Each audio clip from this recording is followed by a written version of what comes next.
Hello, everybody. I am back. Happy Labor Day. If you're watching this live and you're in the U.S., it's Labor Day in the U.S., which means from coast to coast, from Canada to the Gulf, most people are enjoying a day off of work. Being retired, every day is Labor Day. I am imaging the sun again. I got to tell you what I did yesterday or last night. I was imaging IC 1396 and Saturn. I was live last night. The video or live video, right? The last one I did is about that. It was about 2 hours, over 2 hours live. And but I went out to change cameras about 12:30, and to put the PowerMate TeleView PowerMate 2X on, so I would have it ready for tonight if clouds allow. And as I had finished putting it on and getting the best focus I could get outside, looking at a laptop with my bad eyes, I rounded the telescope that was taking the images of IC 1396. I kicked the tripod. I kicked the tripod for the solar scope. I reached over because it looked like it was falling, and I reached over to grab it, and the leg, you know how you extend them, and I don't have it fully extended, and it wasn't secure, and the leg began to collapse, and so it was going lopsided with a lot of weights. So here I am in the dark with this little headlight on, trying to keep this from rolling down the hill because my pad that holds the two piers and the tripod are on a hill. Not a high hill, but a hill. And so here I am making that adjustment. And so I end up having to take the weights off while holding the tripod, take the telescope off, and throwing a towel over everything until I could get up this morning and put the pieces back together again. So I've done that. And I'm now at about 9 o'clock, actually a little earlier, 9 o'clock. Uh, I got to I booted up and slew to the sun, and I started doing the polar alignment. So that's where I am. And then took a break, went and had breakfast with my wife, and now I'm back. And what I hope to do is to check the sun out again and see if I want to do a time lapse. And if I do, start at about 11 and do one till about 1:30. Take another break and then come back, and I've already made adjustments to altitude, and when I come back, I'll check drift and see if I need to make adjustments to azimuth, and I know I do. So let's all go head out to the sun, and I'll show you what I'm up against. I'm up against this thing that keeps opening up. All right, a little too bright, so let's drop the exposure a tad bit. And I'm going to take these crosshairs and I'm going to put it on. Let's put it on. Let's let this be my drift star. So what I'm doing is, hang on a minute. I'm going to bring something up here. If I haven't gotten rid of it. Hmm. Hang on, hang on, hang on. Da, da, da.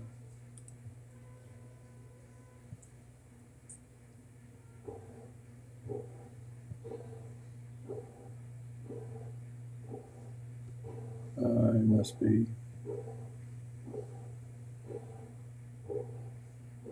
All right, I know what I can do.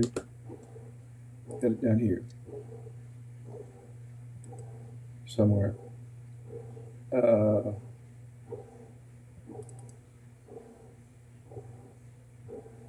hang on just a minute and let me find it.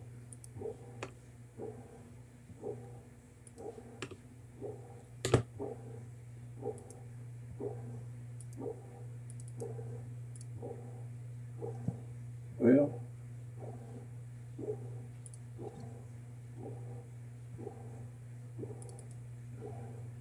there it is. Okay.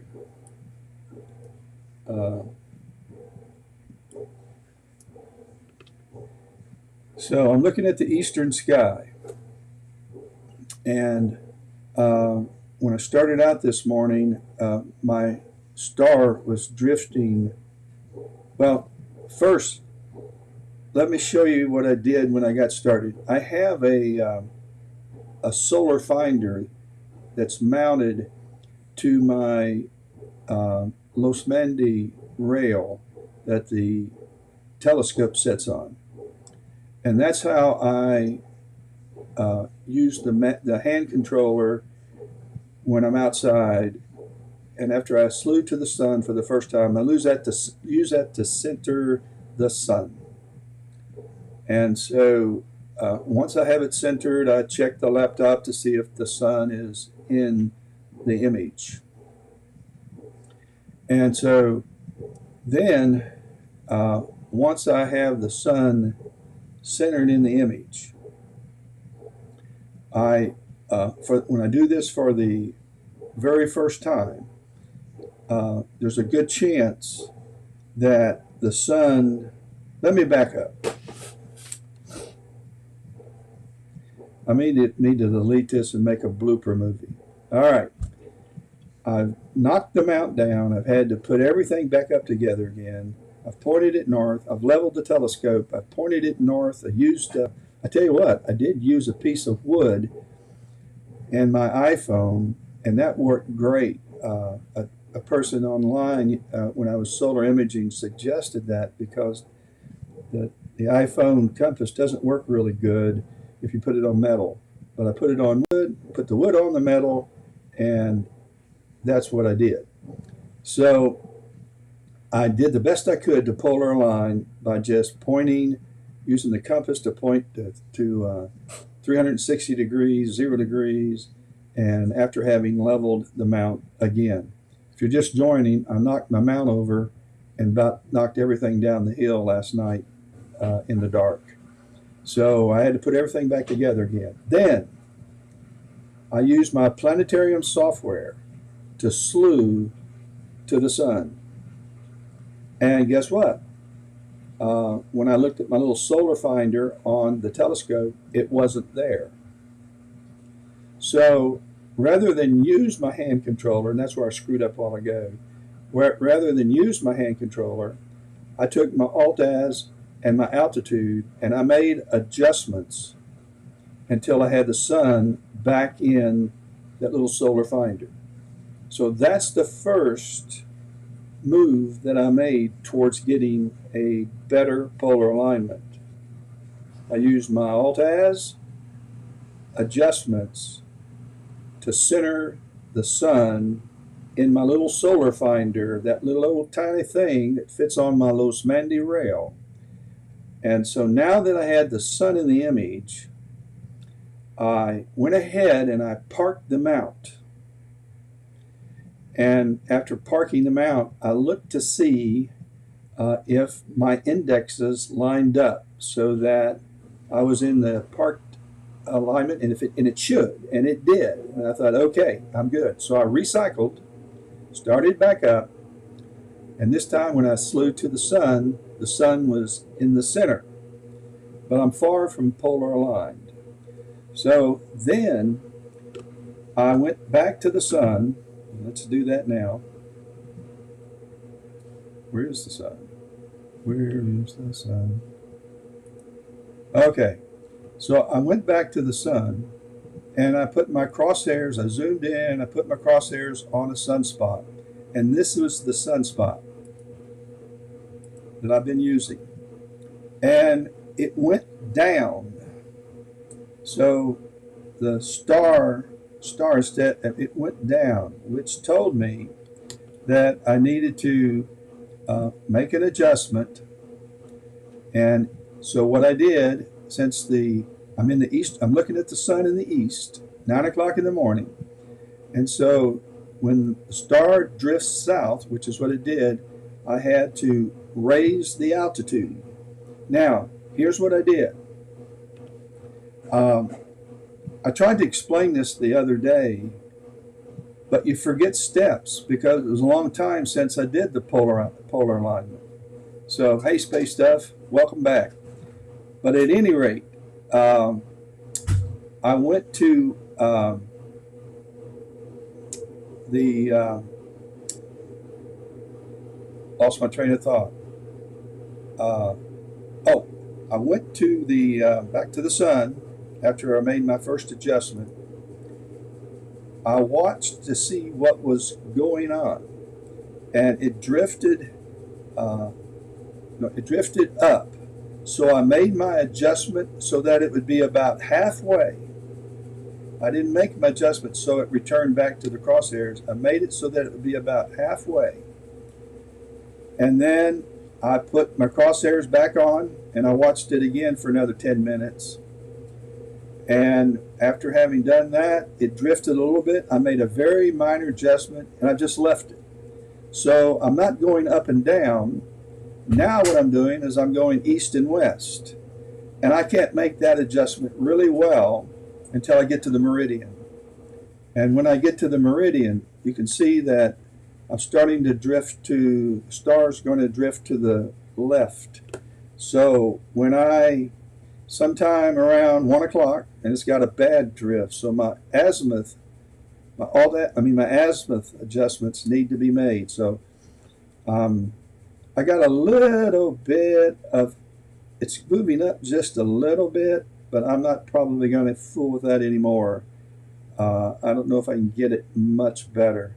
It's just hard to turn those knobs, just that slight hair that you need to keep the updrift from happening. And then you can see it's not that much, but it is drifting to the east. So I bring up my little cheat sheet. And so when I get to the meridian, I don't know which way it's going to drift, but my gut feeling tells me that it's going to go up. And so instead of east and west, when you're at the meridian, the drift you're going to see is going to be north and south. And so if it does drift north, then I'll use my alt azimuth to adjust the eastern knob. I'll twist it or I'll turn it. Now, which one is the eastern knob? Well, for me, I grab the western knob and turn it. No, yes, the western knob and turn it. If it happens to be drifting south, I'll use the eastern knob, just the opposite of this. And I'll turn it, and what I'll do is I'll come back to this. Now it's drifted a good bit, just talking to the east. And I'd let it go a little longer till it's about twice that, till it's about this far away. And then it's actually going to be up here and not out here. So what I'll then do is I'll adjust the western knob. I'll turn the western knob and move them out east about to where I bring it about halfway, and then I'll recenter and see how I'm doing. And that should do it. That should get me in the ballpark with a pretty, just line. It's more than line of sight polar alignment. It's a little more refined. So I should have written this out in steps. First step is slew to the sun, and then use your alt-az and your adjustment altitude to center the sun. Don't use your hand controller. use your adjustment knobs to center the sun in your little solar finder. And then once you have the sun center, confirm in your laptop or iPad or whatever device you use to run your kits. Then confirm that you have the sun in the image, and that's then when you focus your sun, and then find the sunspot and wait a few minutes for the drift. And you're going to drift north and south. You're going to make adjustments for north and south. It may go west and north. It may not go straight north. It may go this way or this way. But you're going to adjust for the north and south. And so you'll bring it down and then recenter, and bring it down about halfway and then recenter and do it again until you feel like it's not going up and down. And right now it's not going up and down. It's just drifting. Actually, this is crazy. It's drifting to the right now. So I don't know what's going on. But I'll wait till the meridian, and then I'll make one other adjustment. So I'm planning a time lapse at 11. And I'll just manually try to keep it centered best I can in spite of the drift that's going on. And then about 1:30, after it transits, and it's right at the meridian, I'm going to adjust the alt-azimuth adjustments, the azimuth adjustments for the east-west drift that I'm having right now. And I'll get that as refined as I can, and then I'm done. And then I'm going to try another time lapse this afternoon. But I'm looking at another monitor. I think I'm going to have clouds. I may not even get a time lapse in this morning. I think I'm going to have clouds visit us. Let me bring up outside. According to this monitor, clouds are already arriving. I hope not. Let me see here.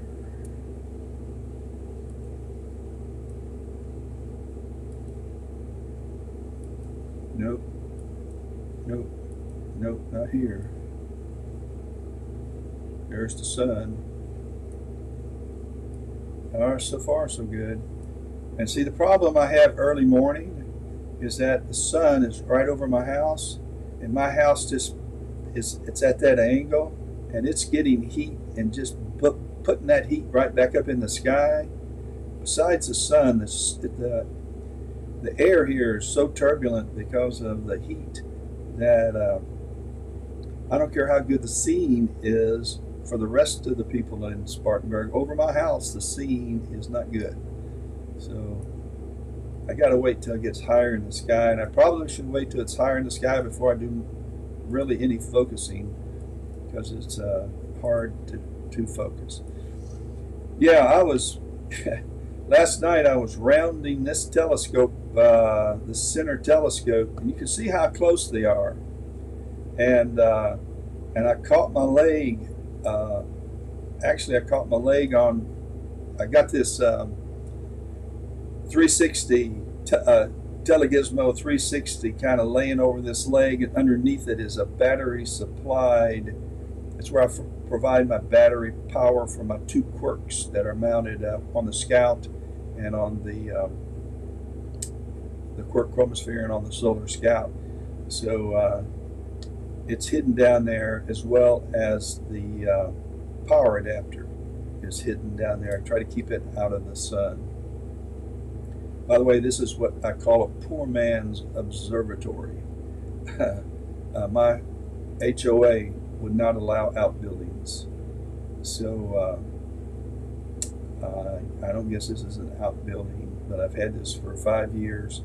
Anyway, one other thingy.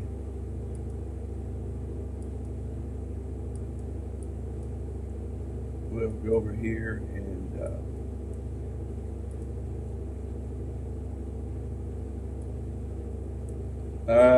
okay, the Solar Scout's riding on top.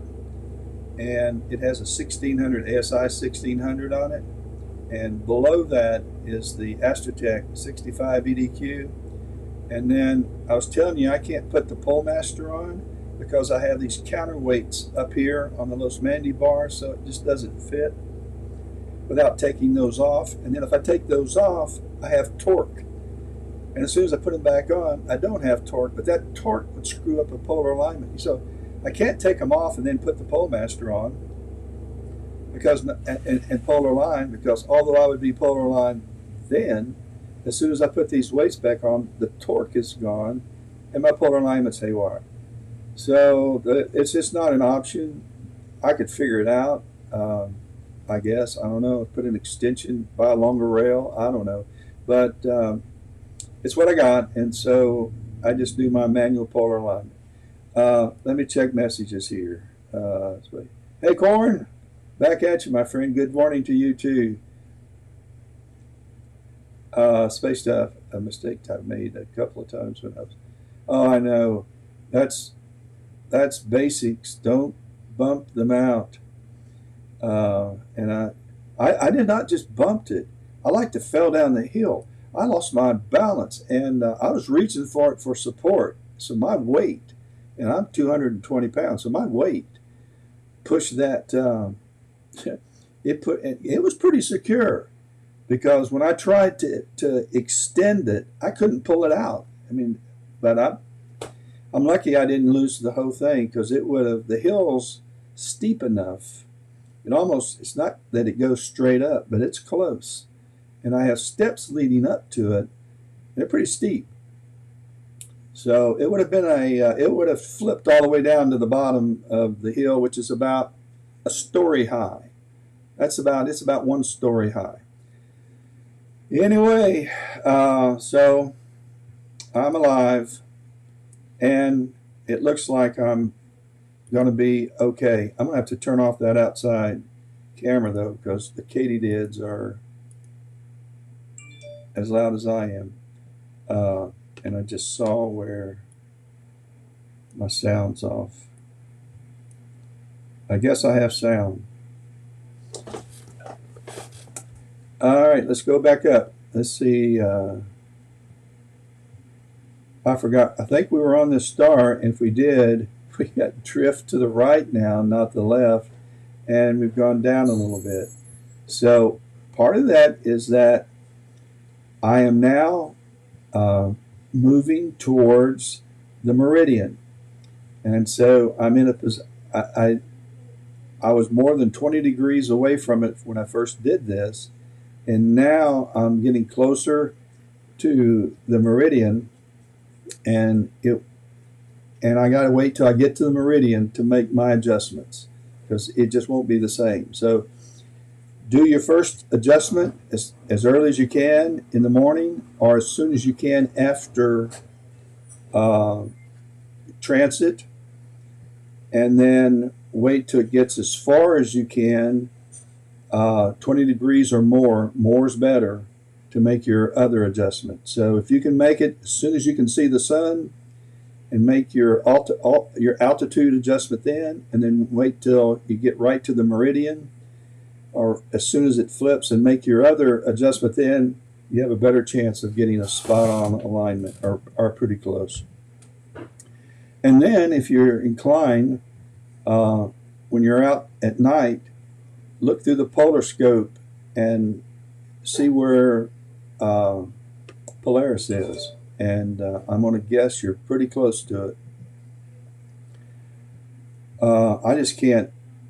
It's hard for me to get down and look up at the polar scope and really get a good angle. Even when I get down on my knees and try to look up, I almost have to lay down and lay underneath it, and I'm going to bump it to here and yonder if I try doing that. So I'm just better off winging it like I'm doing. And it's a lot of fun. I mean, I feel like it's a challenge, so I don't mind doing it. All right, enough of doing the Polemaster. Let's switch telescopes. Let me go back to. I think I've already made up my mind what I'm going to image. I am on actually the Scout right now. I didn't realize. I forgot about that. Good. Let's fix this, and then a few things we got to fix.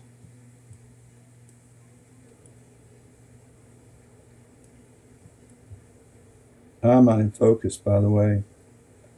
That's I was sitting there looking at the focus, and I didn't realize I was on the Solar Scout, which does not have an electronic focuser, and so I was going in steps, coming out steps, and saying it's not helping at all.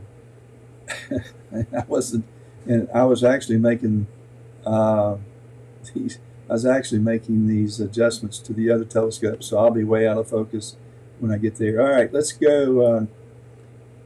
Let's raise this up. Come on, because I want to look at.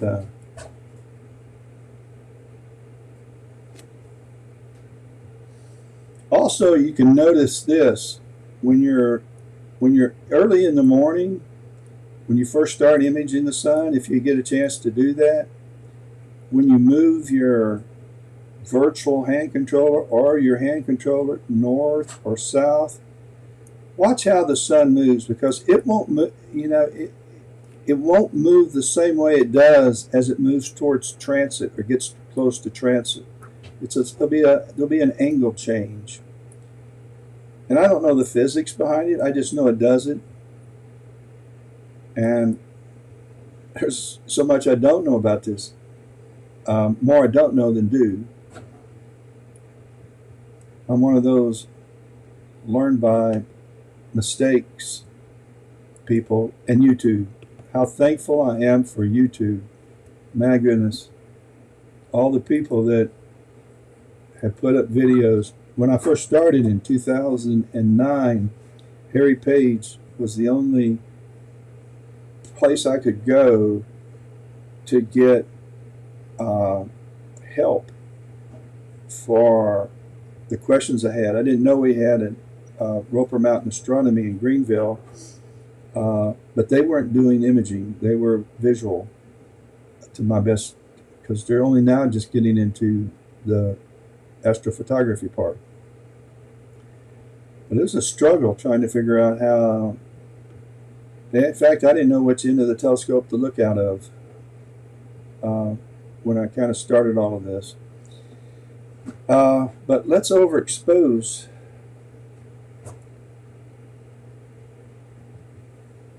I was looking at your message. Just got a ZWO AM5 mount, and ever since I don't need a poloscope because line ASR plus. Oh yeah, yeah, yeah, yeah. Oh, we've got some. I've got some friends that are with Roper Mountain now. I'm a member of that, and they love the ASI Air, and that's cool. I used the Pegasus Ultimate Power Boxes, and had I not invested in 3 of those for each of the telescopes that I have, I would definitely. And when they go out, I will be using ASI Air to replace it. But I'm not getting a lot of drift right now. I could deal with this. I think I've gotten it pretty close, but there is drift, and I want to overexpose this. I'm going to mute and get this call. This is my son.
I'm back. Um, I was overexposing the sun to see what's cooking on it, and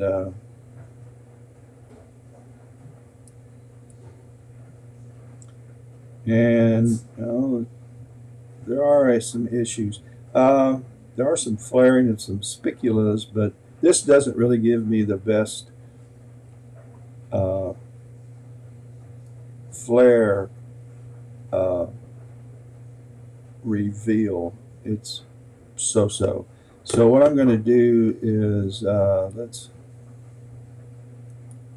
to move the sun over here just a little bit because I'm not perfectly aligned, and I want to switch telescopes, and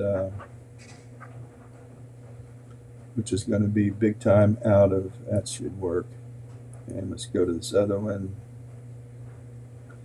There we are.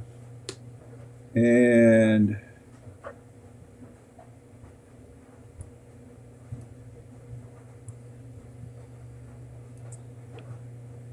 I'll tell you what I want to do here. Let's see, am I? Nope. Let's make sure. I want to be at 16. SCR. All right, let's go back to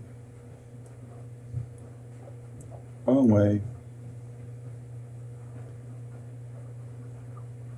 I was over here earlier. I'm not that far out of focus. And then let's go up, wrong way. Let's center this thing right here.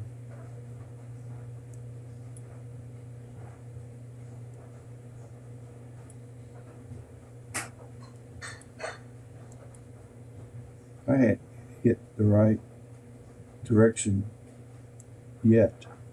All right. Let's zoom in a little, say 150. And let's go back down here to focus. And let's see if we can get it. Oh, crap. I got a huge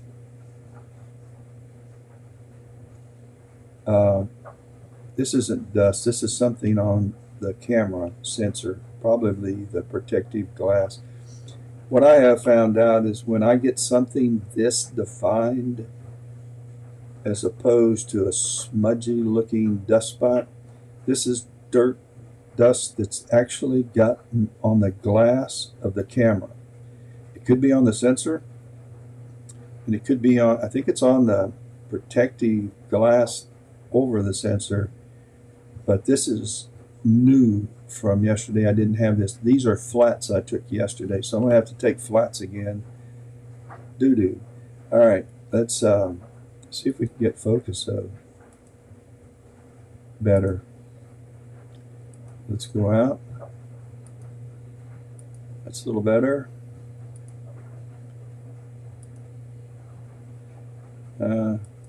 Okay. But it looks like it's going in and out of focus, which is par for the course.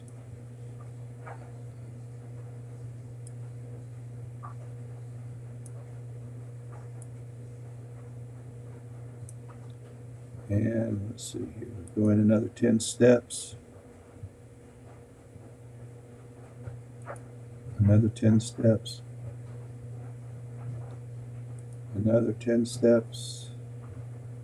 I really did screw it up trying to get focus on the another stupid mistake.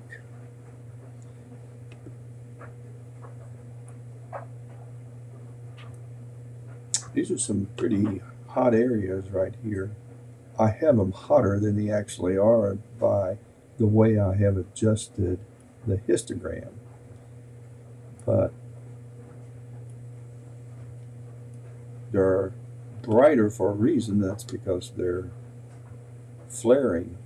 Okay, now I want to move over here. I need to go back to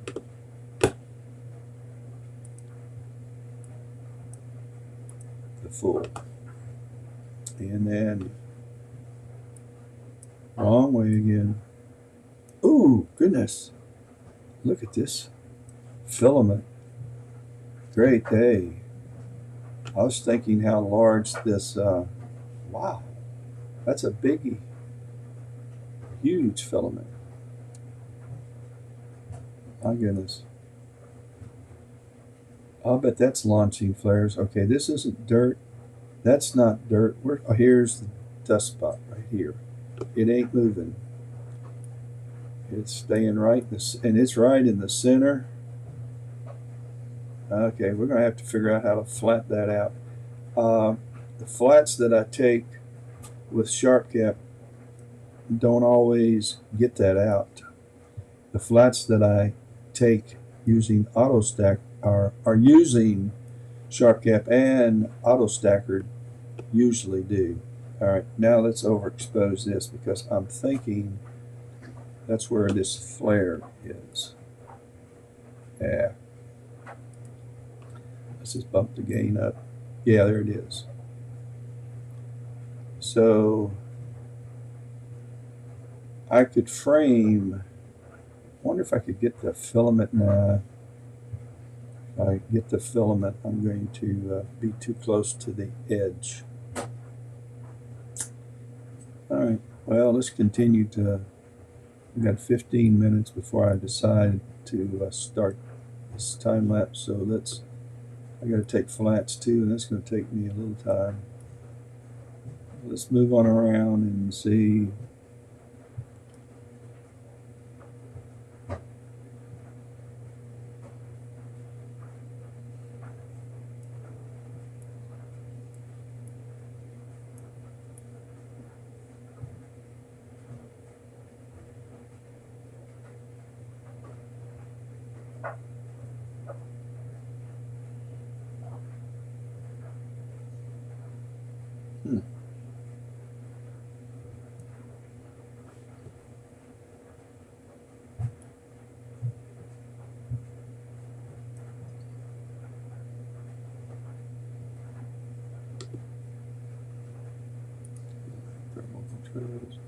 Let's run the gain up again and see.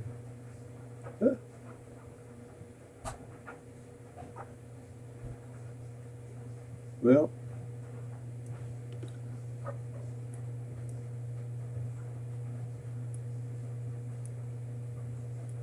there are some notable flares, but there really wasn't anything remarkable on the sun's surface on this, not the limb, but the surface part to make a good image.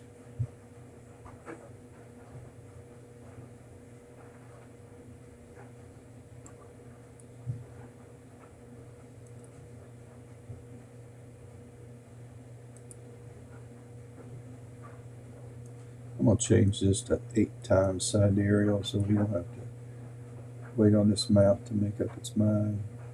See what else is here.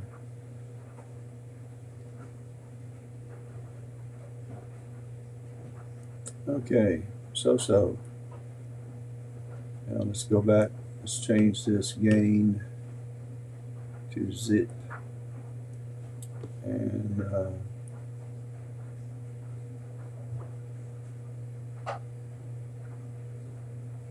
oh, look at this. This is that filament that I saw a while ago.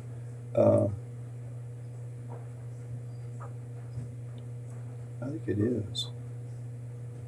That's wicked. Well, let's see what's on the surface. It seems like there might be. Well, I think I'm going to go back to where I started. Let's go this way. Yeah. What's going to check out the. Yeah.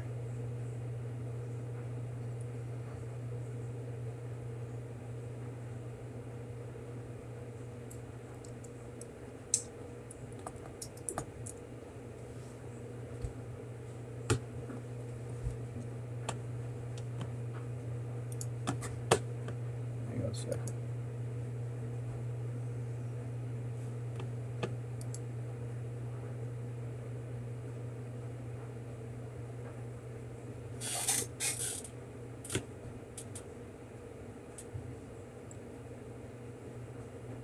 I forgot which way I was going now.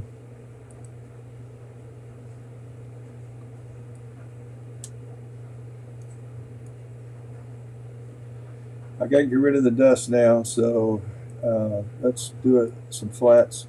Wrong way. And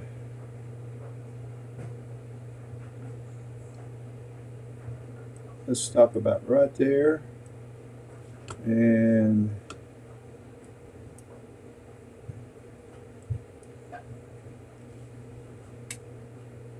then let's be focused about 1,000 steps.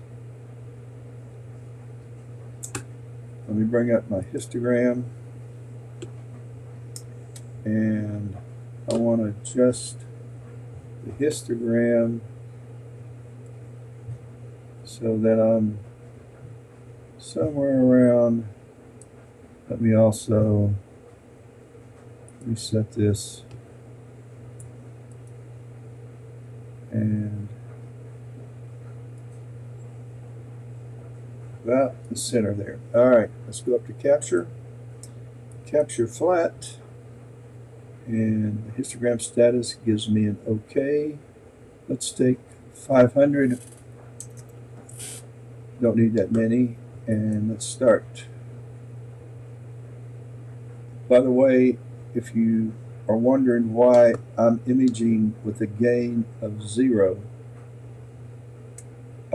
it's because a few weeks ago I had a gain of 0 that I don't know quite why it was set at 0. Oh, probably doing flats, because if you are doing flats it needs to be at 0, but I never changed it.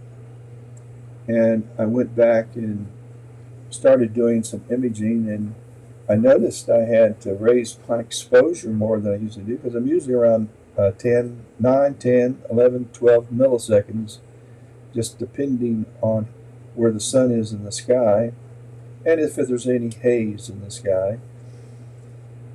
But on a clear, hazeless, no clouds, good scene, rare day, the exposure does change as the sun rises in the sky. But at any rate, I went ahead and had taken some images, and be quite honest with you, the difference between 10 or 12 milliseconds and 23 milliseconds is a small price to pay to have no noise in your image. And you really are going to minimize, eliminate noise almost completely, or I do when I shoot at 0 gain. So auto staggered, unless your target is just bouncing all over the place or your drift is impossible, you shouldn't image anyway. Probably should fix that first, but or not image if the atmosphere is so bad or the scene's so bad that the sun's just going nuts on you. But if it's a reasonable day to image, auto staggered will figure it out and does it in a great way. I don't keep, but 15, 20, 25% of my images, 30, 33, 35%. I think I did a batch yesterday at 32%.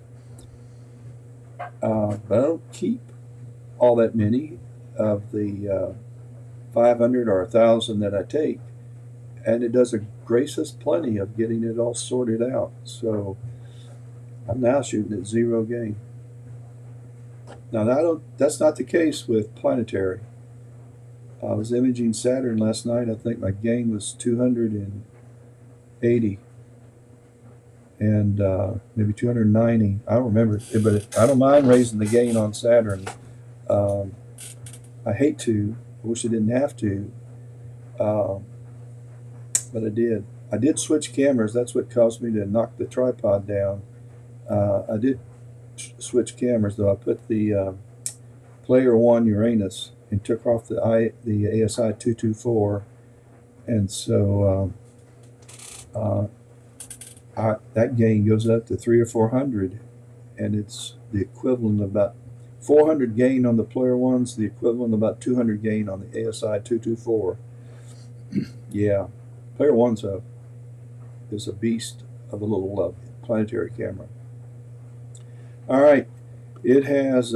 It's getting ready to do create my flat. As soon as this box disappears, I will get a new, and hopefully, oh man, yeah. See this dot right here? I'm over here, right by the hand controller. See this dot? As soon as this disappears, and there's one right here, prayerfully they'll go away because the new flat will be in the image. So I'm waiting on this to finish its. I don't know what it's doing now. It's done all of the. It did the bias. It did the flats. It did the air. Disappeared and it's gone. Yay! So I got a good flat. All right, now let's get rid of this. And I want to use this histogram and do a auto stretch. Well, first I want to, let's go ahead and do the auto stretch first. And so there's my flat. And it's a good one.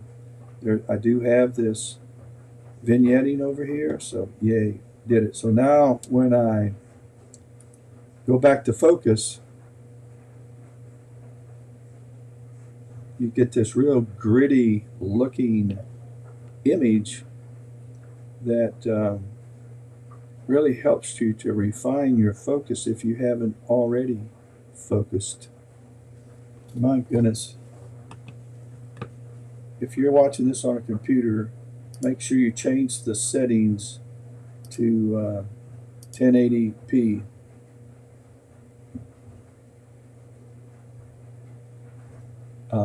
Much better looking at 1080p. Yeah. All right. So if you're watching, if any way you can change the settings to 1080, you'll see kind of what I'm talking about here. But this is where you can even further refine your focus and zoom in just a little bit, say to 75%. Particularly if you're outside and you're having a hard time, you've thrown a towel over your head so you can look at your laptop, you're burning up, you want to do it in a hurry, it's hot, and you got your hand on the focuser. Oh yeah, that helped. So let's go back out maybe 10. All right. I think we're about as focused as we're going to be. So let's move over to the, where's my, stuck it over here.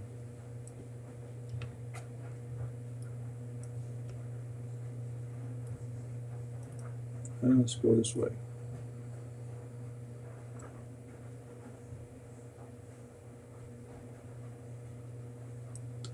And now we're going to have to reset and make our histogram adjustments.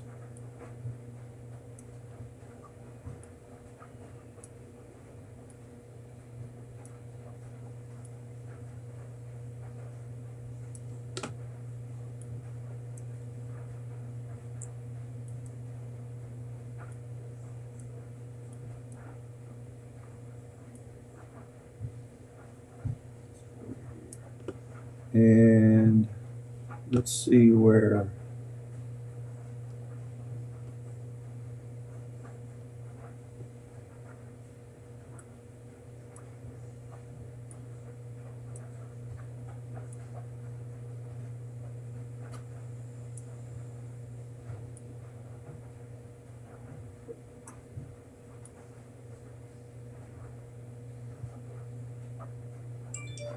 all right. Now that I found this, let's see if our flare's still out. Yep, there it is. So I've got my flare. I'm going to use my crosshairs to help guide, and we'll put it on. That'll be my guide. Oh my, look at the drift. I'm getting east and west drift, I think, and I'll have to make that adjustment at the meridian. And so in order for me to set this time lapse up and do it justice, I'm going to go to capture. Tell you what. Yeah. Let's do this. Let's zoom in to about 150%. And then let me go over here and find this sunspot. There it is. Nope, it's further up.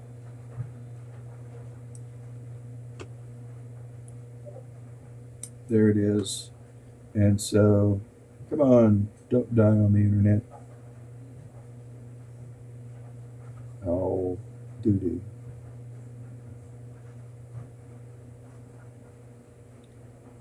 Tell you what, I am going to work on focus as soon as this thing settles down. You know, we have a flare hitting us today. It was launched on the 30th of August or 31st of August, and it is hitting us. It started hitting us yesterday and today, and it's affecting the higher latitudes. But GPSs and higher latitude communications are being affected by it, as I understand from Tamitha Skov, Space Weather Woman. So let's put our crosshairs right there, and we'll let that be. I'll guide off of that manually until I can adjust the. We'll just call this sun, and let's go ahead and add, because I'm going to do one this afternoon, AM time lapse, and let's do.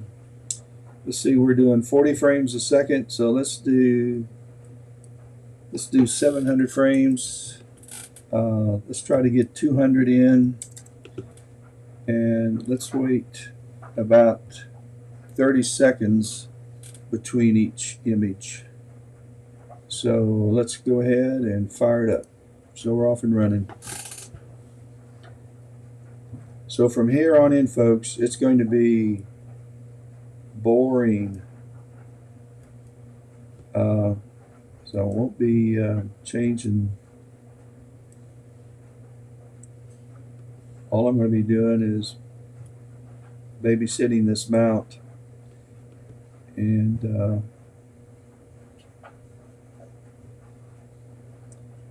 I think this is going to be an east move. Nope. We've got 14 seconds to fix it. That's why I've added 30.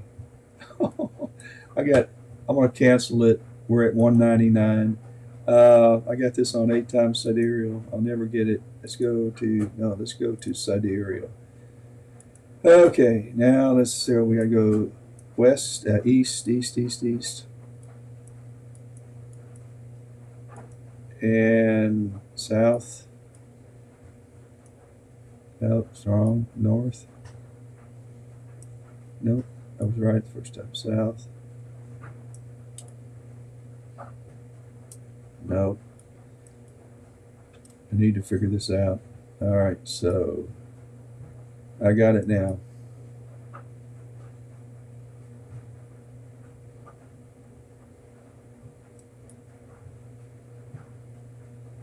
This mount is not wanting to move. It's fighting me. I may have just to wait till I get this afternoon until I can do the azimuth adjustments.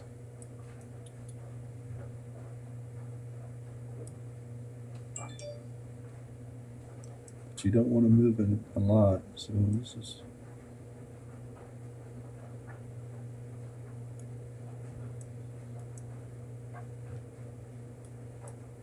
All right, we're going to go back to start capture, and the only thing that changed is that we're at 199, and we're going back again. I don't, if I see it drifts too much, and I have to follow this information that shows up right up here at the top, and so as soon as I get a green bar, I can adjust it. So I'm going to adjust this. I need it to go down, which is north. I got 23 seconds to recenter this thing. So I'm not even going to. I'm going to cancel it again. So we're at 198. I never hesitate to cancel in order to get this back on chance. I don't want any cropping, so I thought I had it figured out. I'm going to go ahead and change this to 4 times sidereal.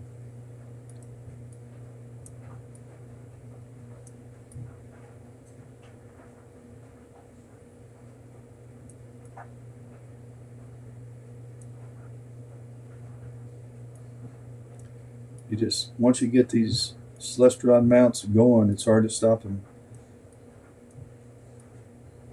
The Atlas Pro is so much easier to do. All right, so we're at 198. So it'll take us a long time to get 200 at this rate.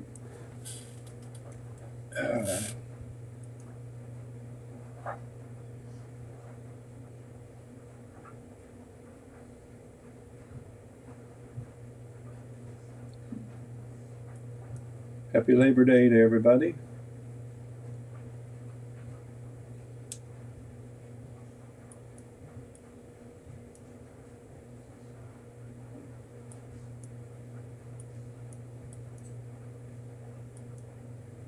I am going back to 1 times sidereal, or just sidereal.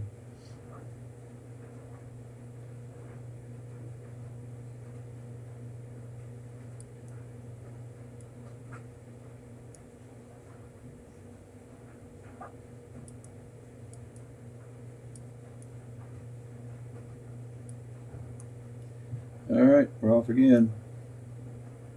Taking the second one.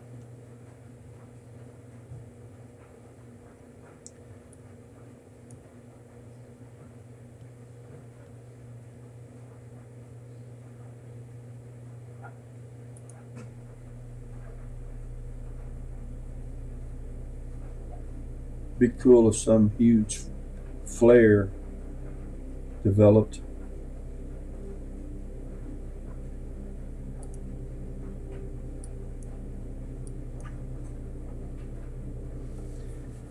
I'm not getting a lot of north-south drift. I'm just getting east-west drift, and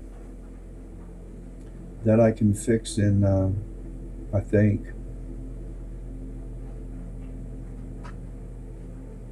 The scene is just not good now. I am zoomed in 150%.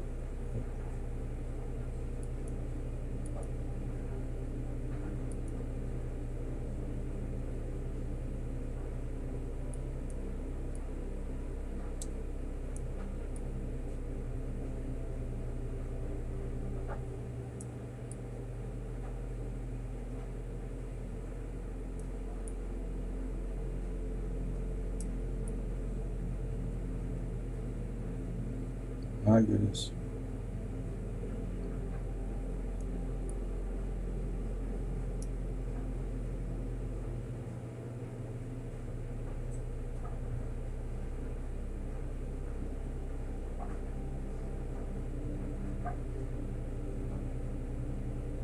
Probably have to delete that one.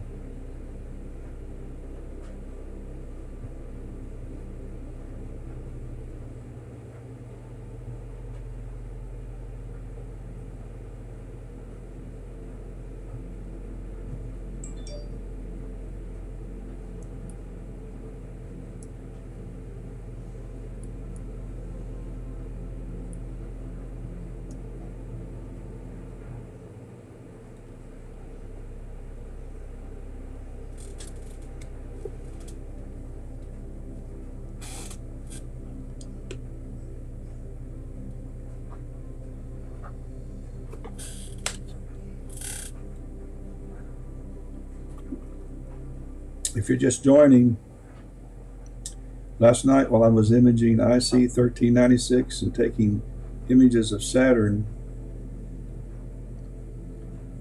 I kicked the mount, fell on it, that I'm imaging on now, fell on it. The leg, it's a tripod. My weight on the tripod collapsed the tripod leg because I don't have it fully extended. And everything was whopper john, and the whole thing like tipped over and went down the hill. Me with it. I was falling because I tripped over it. I was trying to grab it, and I just lost my balance. The older you get, the more things like that seem to happen. So here I am holding, I got this little light on my head, and I'm holding the mount and the telescope, and I've got two legs that are extended and one that's not. And it's 12:30. I should have just stayed inside, but I thought, well, I'm going to go change, put the Uranus Player One telescope on. And the 2X Powermate, Teleview Powermate on the edge. So I'll have it all focused, so when I start out tonight, I won't have to go deal with it. And that's when I was rounding the corner, and I actually had a telegizmo that my foot first hit, and then I tried to scoot from under it, and Lord. So I'm holding on to it while I'm unscrewing the counterweights, or not unscrewing, but unscrewing the little protector and putting that in my pocket so I don't lose it. Pitch dark, and well, it really wasn't, the moon was giving me some light, but taking off the counterweights, that was a big break. Then I was holding everything and taking off the telescope, and I just set it all down and threw a telegizmo over it. And then this morning about 7:30, I was out fixing it, putting it back together. Back together again. That's all right, Corin. Life is all about bumping your telescope just after you've gotten it polar lined,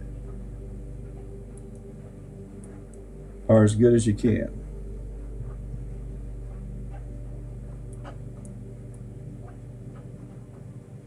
Just now figuring out the direction.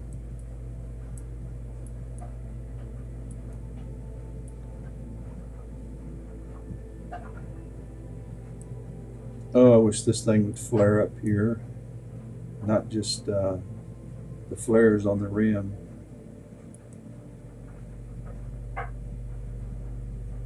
And I wish seeing would improve.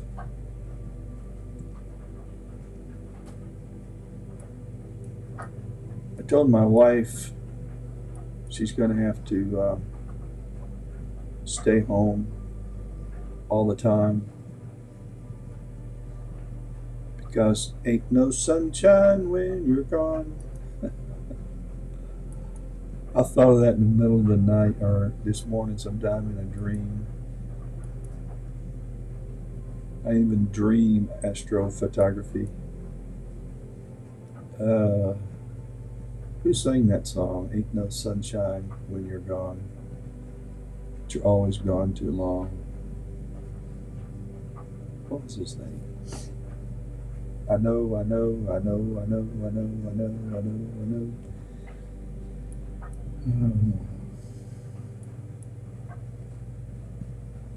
Corin, how are your skies in the UK? Are you still on? If you are, Corin is in the UK, and I'm not ever going to complain about my skies, because as bad as they are at times, and as much humidity as we deal with, the UK is really challenged.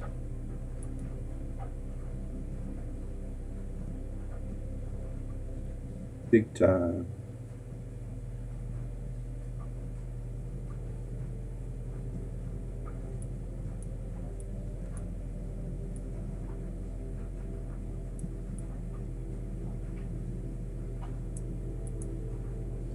Yeah.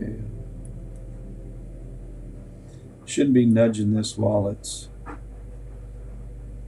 imaging, but I found this out. Auto Stacker fixes everything as long as it's not too big of a bump. But I try to make my adjustments.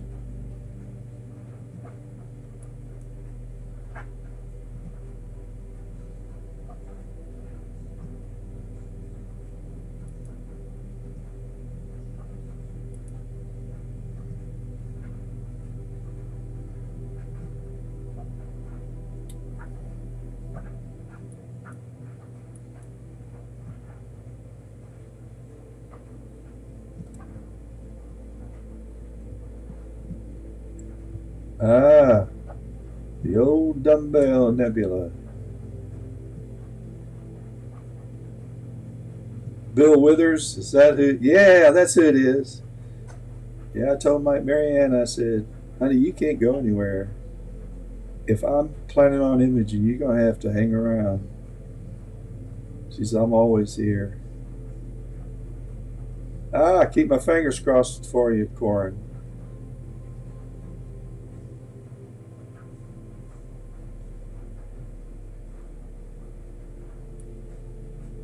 Up north, north, north.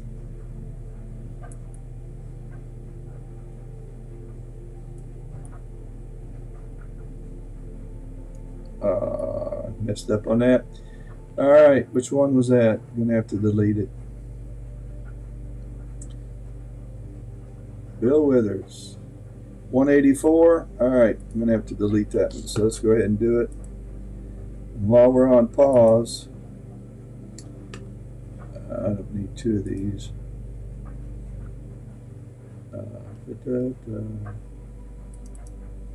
Oh, what did I do? Oh, dead gone. Error number 25 I made. I bet I'm on shark cap.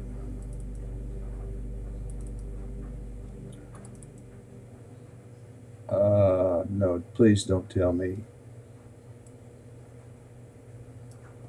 Please don't tell me.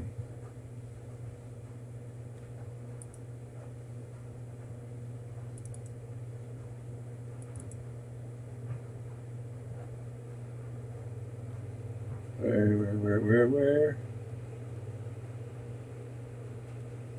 Where's sharp cap at? Glenn Beck.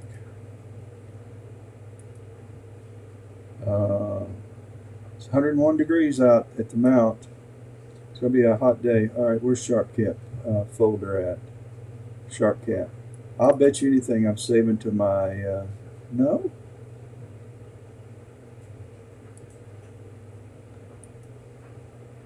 Well, where am I saving to? I didn't put the, hang on a minute.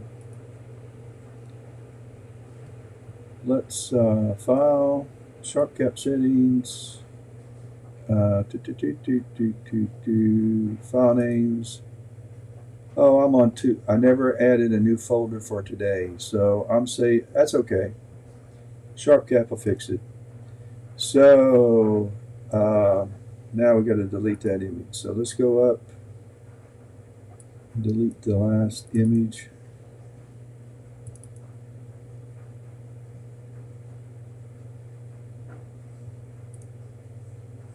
Nine four. This is it. And so we want this one gone. Don't need the settings anyway. I delete the settings as fast as they come up when I'm doing this by myself and I'm bored. Okay. I think we were at 228. So let's go back. We got to go north. No, we don't either. I thought I had everything figured out.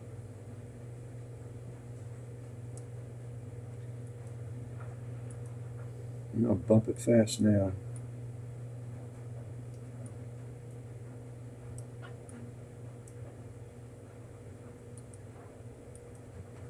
Let's go back to 4 times.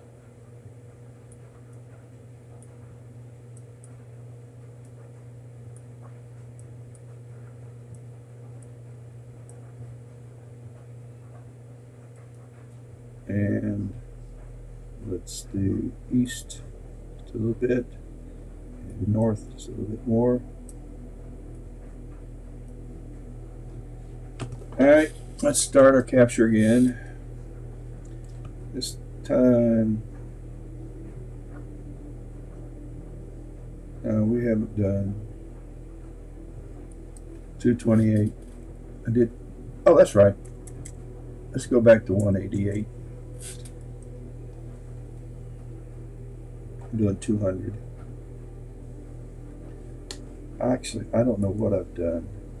All right, we have 32 items, and half of those are settings, so we have 16 images taken. That's right, 288. No, 278. No, 288. That was right. All right. Math.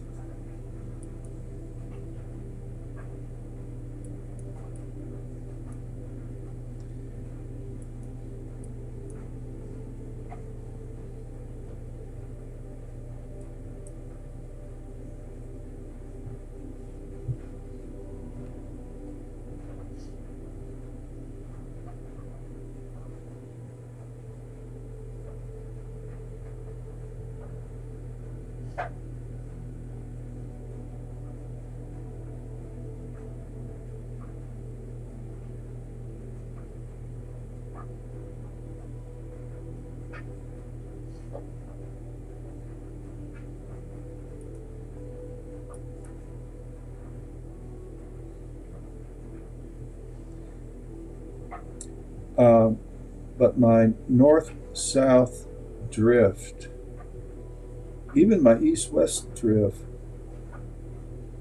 isn't as bad as I thought it was going to be. I've got some, but I had some before I knocked them out down last night. So this isn't too bad. Let's see, it's 11:30, 12:30, 1:30. I have 2 hours to do 185. I'll have no problem. That'll be fine.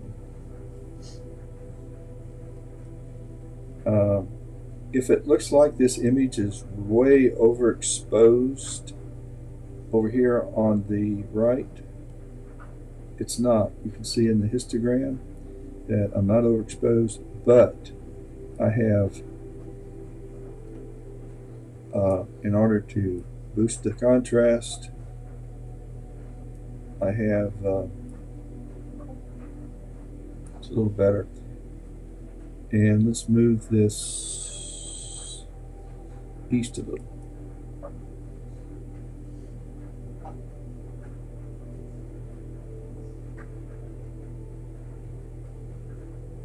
That's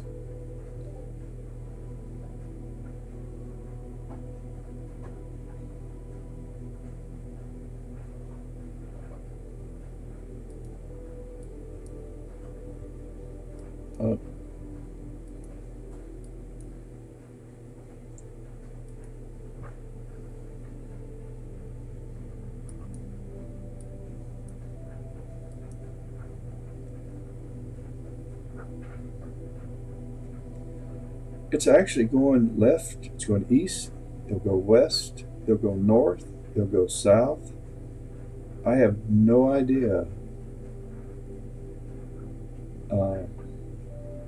I don't know how to correct for this. Of course, I haven't let it drift very long.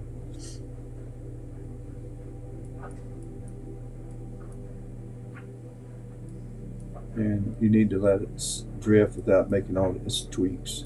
You need to do that for a good 10 minutes.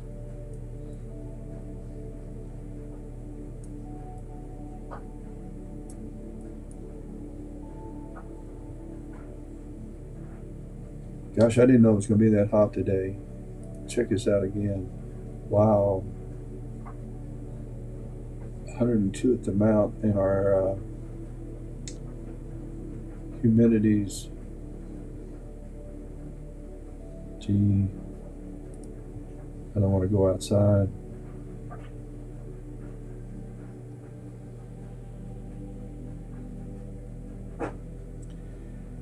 I tell you what's really smart to do.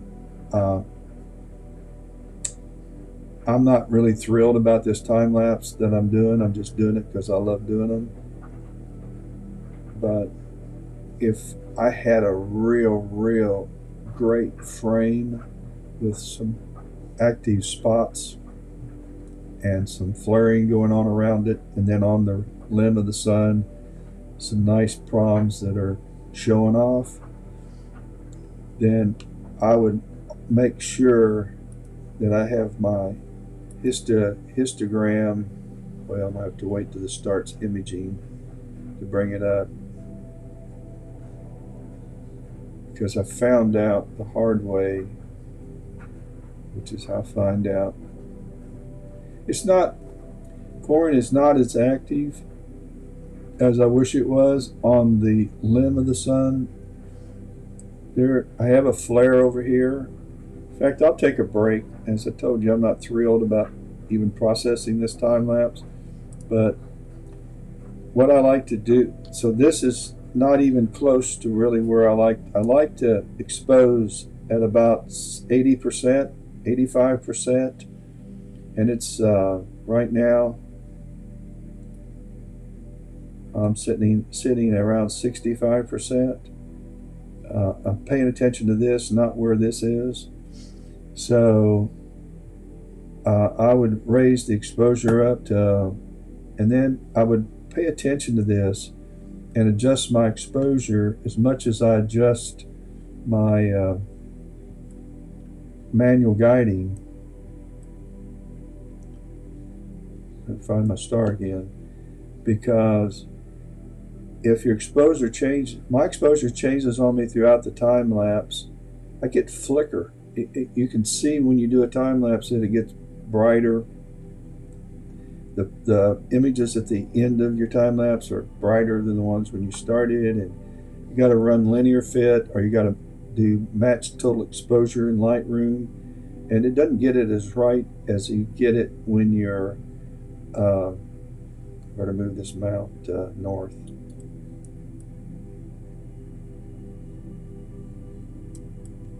I got 4 seconds to do a little better job in west. And too far. It's like a battleship. Get it going, you can't stop it. Not that I ever piloted a battleship. Oh.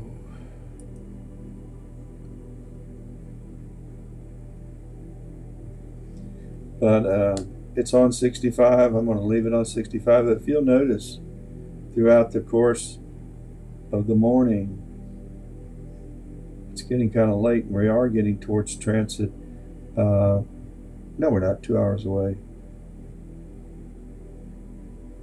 I was thinking it was an hour.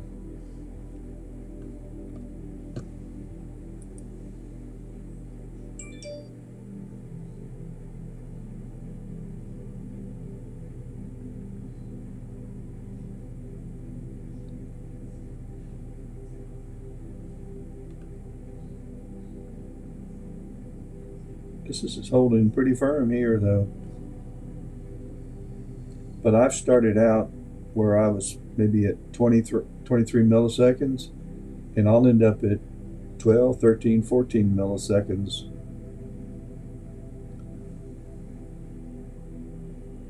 Having to adjust the exposure as much as 10, 12, 13, 14, 15 milliseconds over the course of a 2.5, 3 hour time lapse.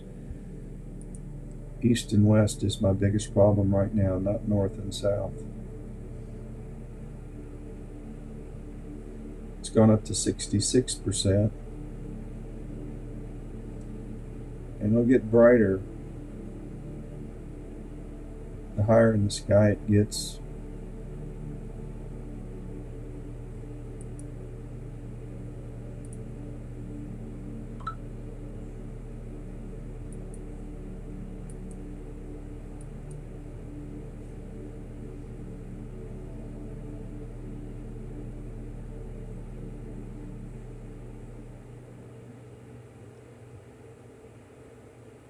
No, too many things I should have been thinking about and planning, and I should have never even started this time lapse at 65%. I can work with it, but I'm going to have to add luminosity to every exposure. And I can do that in batch and PixInsight. Just I can make it easy on myself, not get back quick, 20 seconds.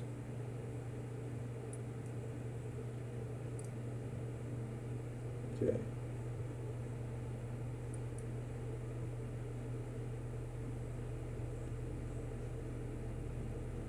Okay, well, I'm going to pause right here at 175. And we'll take we're at 150%. I just don't want to move my crosshairs. That's my reference point. And let's take a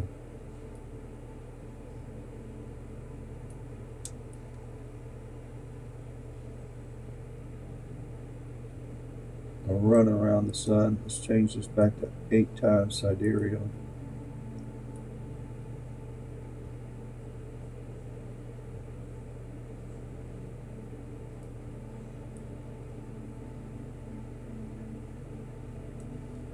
And let's bring that.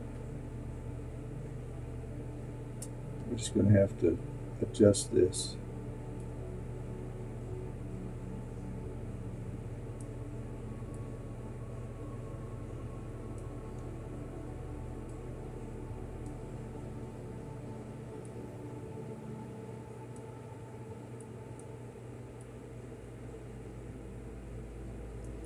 Some nice filaments. One of these filaments was what launched the flare that hit us. It's not, it's probably closer to being this one right here, because it was, let me show you the flare. Now we got to go here, here, and NASA. And let's go to daily movies. And let's find, I think it was the 30th.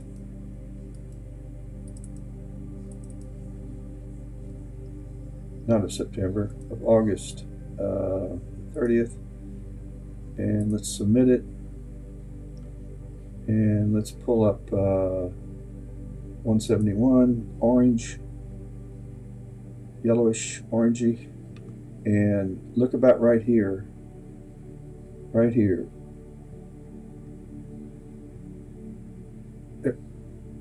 Oh, is that it? Not these. That's magnetic. Maybe it's the 31st. Let me go back.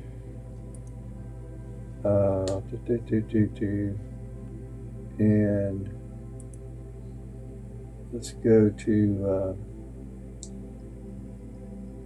the movies, and we want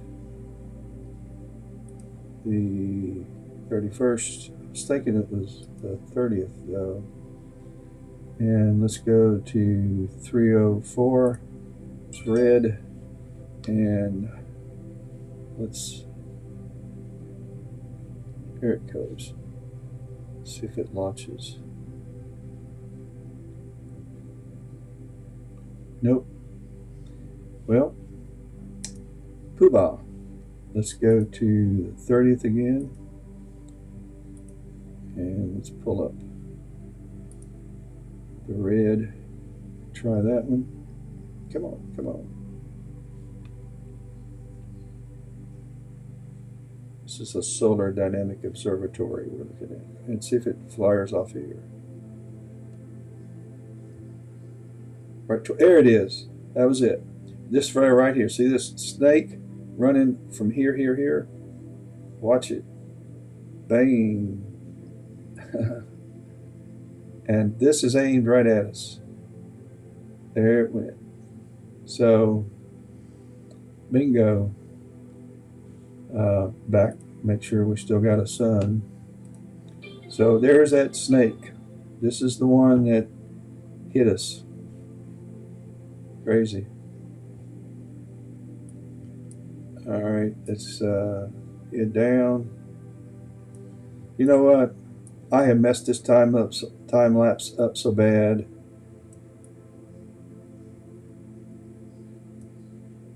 Let's do this. Let's process one of these and see what they look like. And then we'll go from there. I may use that this afternoon.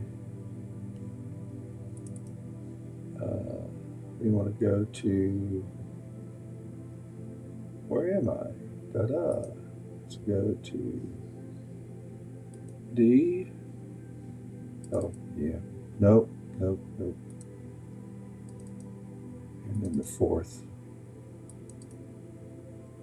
And so let's just pull out any one of these. And I'll put the, just drag this down here so we can see the whole thing. And we'll put the box on those spots and analyze.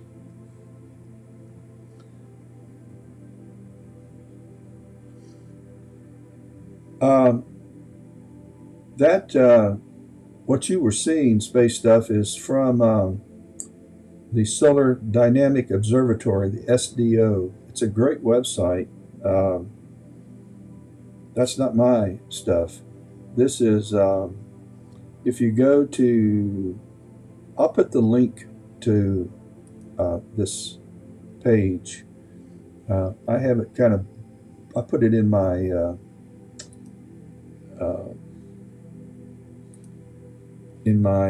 I can't even talk, my bookmarks. But if you look for more images, the home, well, I go back. Let me go back to the home page. The home page is sdo.gsfc.nasa.gov. And I'll put that link in the description so if you want to go visit it. But you can, if you work for a living, you can lose your job. You can get fired over this, because once you get on it, go down here and do more images. And these are hydrogen alpha filtered. Well, there's white filters and different, this is hydrogen alpha, and there's different filters on the SDO. This thing is out in space. It's the observatory that's in space, that's close to the sun, that's been taking pictures of it and sending them back, and we get to see them in almost real time. So, not really. The sun now is pretty close to real time, and that's a picture of it taken probably in the last hour. So that's what it looks like. But you can see daily movies, and actually, let's go to yesterday, 3rd, and which will kind of show us what's going on today. And I like 171, and I like 304 the best for flares, prominences, and stuff. So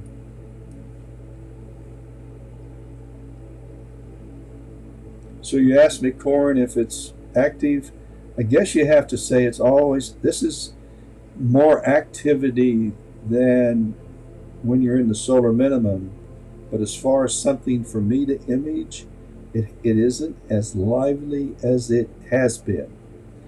And it's going to be. Now this is pretty interesting right here. And this is what I'm imaging. And this spot, this area right here is what I was imaging. So let's go over and see what the heck I've done. So looking at Otto Stackert's quality graph, which I pay very little attention to, where this green line, this is the scorecard, this is grading my images tells me when it crosses 50%, this is half of my images. By the way, this graph represents every frame, all 700 frames in this one SCR file. So it tells me that right here, this is a 25% of 50 and 75%. It tells me at the 50% mark, right beyond that, maybe 55, 60%, that 60% of my images are better than half of them. They're in the top 50%. 60% of my images are in the top 50%. Now, it crosses the top 25% right here at, hey Fred, welcome back. Oh, you get the image today. Good for you. So right up here where it crosses, that's going to be probably 10 or 12%. So 12% of my images are in the top 25%. So I'm going to keep, say, 15%. So I want the best of the images. And they've been graded by AutoStacker as it scrubs through them. You can scrub through them yourself and see that some of them are sharper than others. That's just because of the scene. So I need to set a grid, and I'm going to use 104 boxes. The pixels, this represents these boxes are 104 pixels by 104 pixels. That's what the 104 means. So I've got these boxes placed all over the sun, which is a gracious plenty. But you can set smaller boxes. These are 48 by 48, which you don't need. It takes just a little bit longer. And you can use 200, which are, these are presets. Or you can clear and say pick 104, and you can do manual, and you can just put them in however you want and manually do it. But I just use the automatic, and I'm going to pick 200. Now I'm going to pick 104. I'm going to place my grid. And you also have the option, if you want to just save like 50 frames, you can put in the number, the top 50 frames. I put the top 15%. You can also create 4 folders. One folder is going to be called 15. You can keep 20, 30, 40, 50, whatever you want to put in there, and it will create as many as 4 folders, and the folder will be labeled by the percentage, as you're going to see. So let's stack those. Click on stack. I don't drizzle the sun. I don't drizzle anything in AutoStacker. I don't use any sharpening in AutoStacker. The one thing I do that I didn't do is I go up here to color and I force RGB. Force any one of them, but force one of them. And that way you don't have to convert these to color images. Right now they're mono images, but if you'll, as soon as this stops, I'll show you what I mean. Then we'll go back out at the sun, and this is going to take a long time stacking, because this is a real slow old Dell. We're only at 6%. I'm going to go back to that in a minute, but I'm fascinated by this flare. This is what launched, I know for sure this is what launched Tamitha Skov. If you end up watching this, Skov, she is, by golly, if you don't join her channel, Tamitha Skov, the space weather woman, hang on a minute.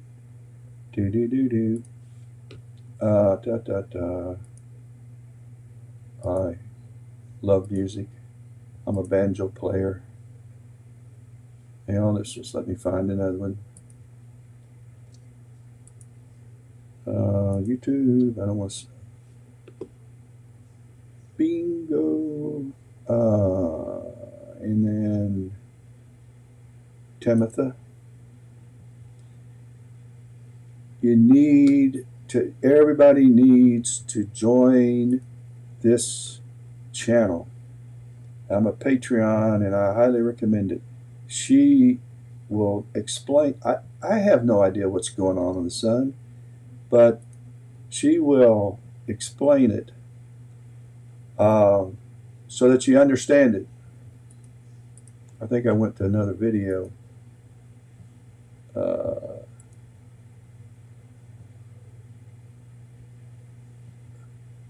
Great day. What the heck is that? That isn't her. All right, here she is. She's talking to herself. There you go. She puts on a video once a week, and she does more for patrons, and she'll go over what's going on. She goes over what's going on in the sun, and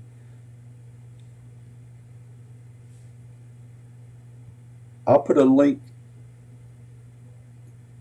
But Dr. Scove and her staff, you can also get a degree in space weather.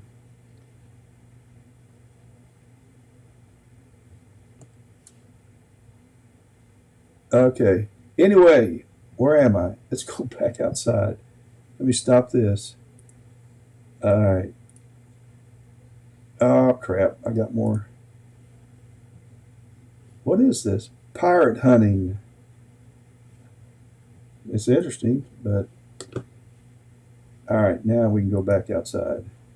And let's go to Auto Stacker and see if that's finished. Oh, Tamitha's still talking. Let's just delete that. All right, now we're back. All right, it's done. So we can close Auto Stacker. And I'm going to open up IMPPG, which I prefer over, it's not here. Yeah, it is. Over Registax for solar. And let's open.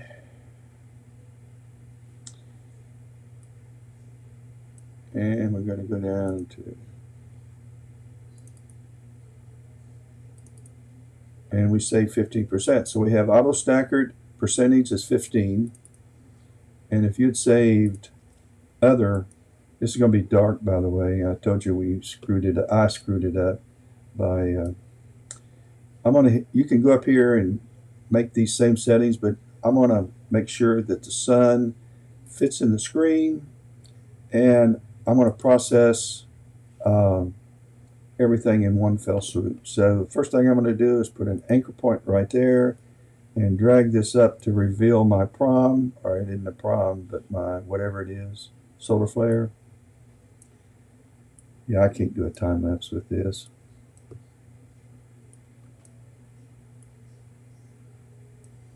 It's going to be too rough. Not enough. Ding dong. It is what it is.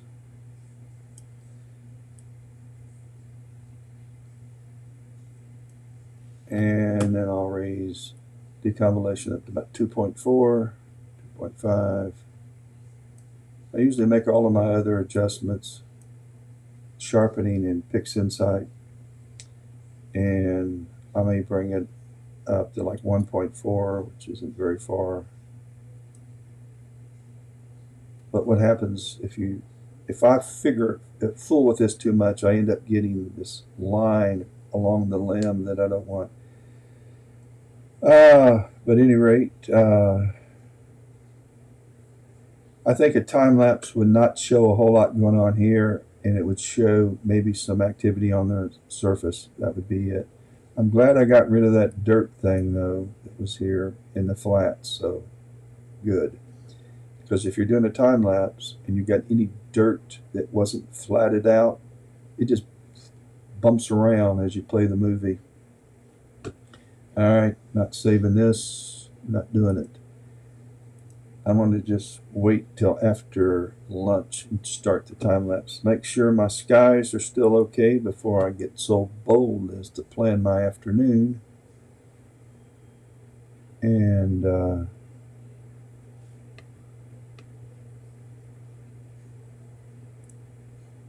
oh, missed it.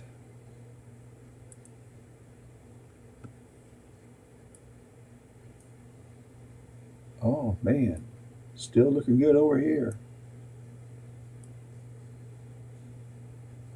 I love these blue skies.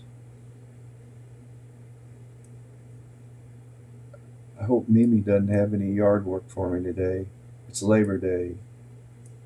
She was talking about cleaning off the back porch, washing it down. She's delirious.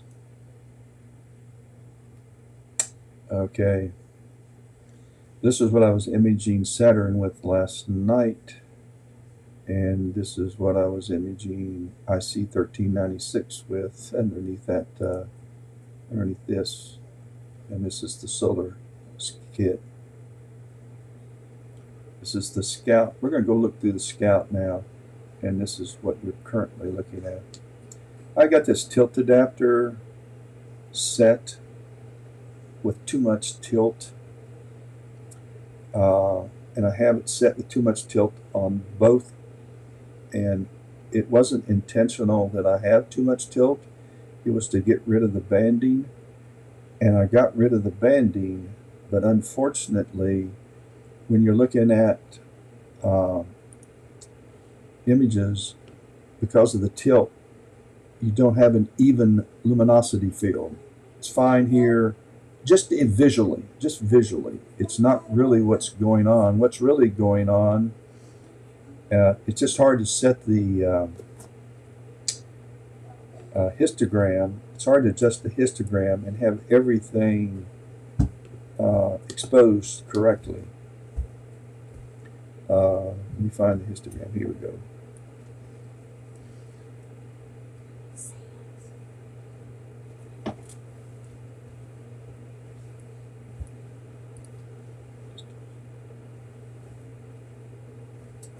So I'm going to drop this down. I'm going to drop this up. Hang on just a minute. I'm going to mute myself if I can. And my wife is, hang on 1 minute. She's getting ready to leave.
That was my wife.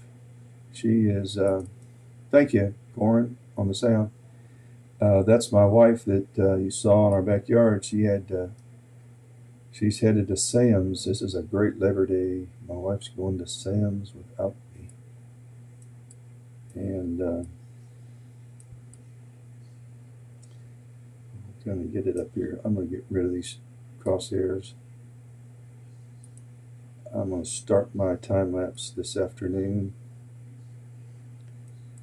Gave up on exposures. Exposures were not good.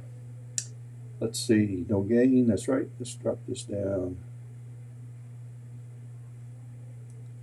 And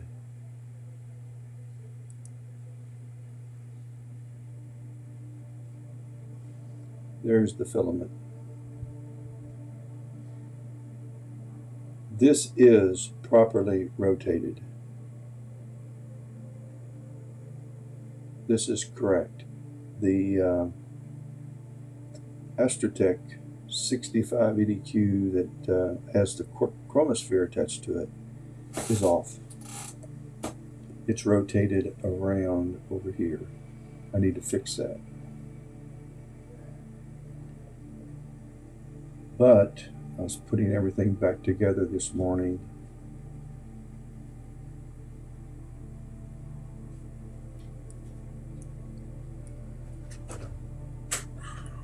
See you, Marion. Drive careful.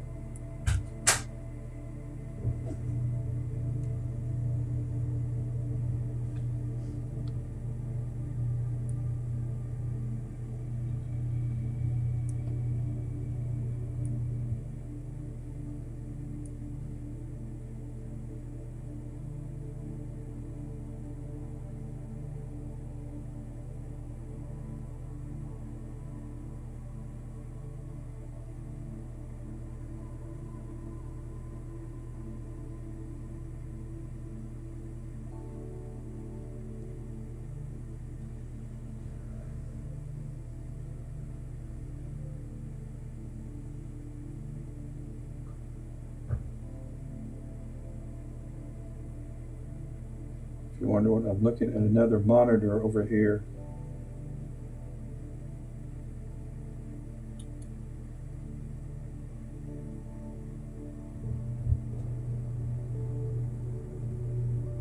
Christopher T, shoot away. I'll do my best. I am far from being an authority on astrophotography.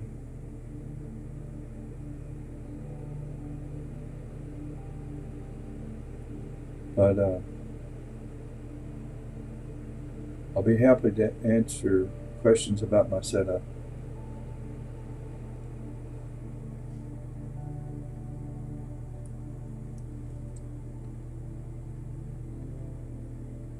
Thank you, Corin, for letting me know I'm still muted.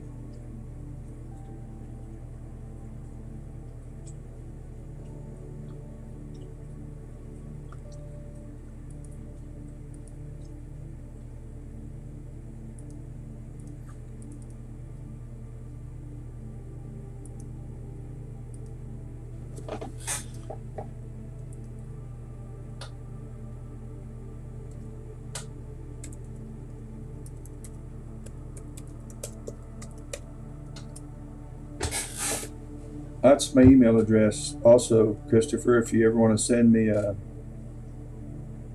message and with questions,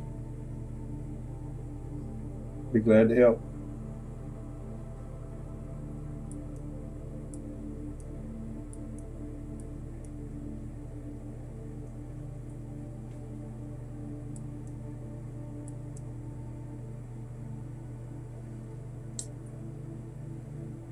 I started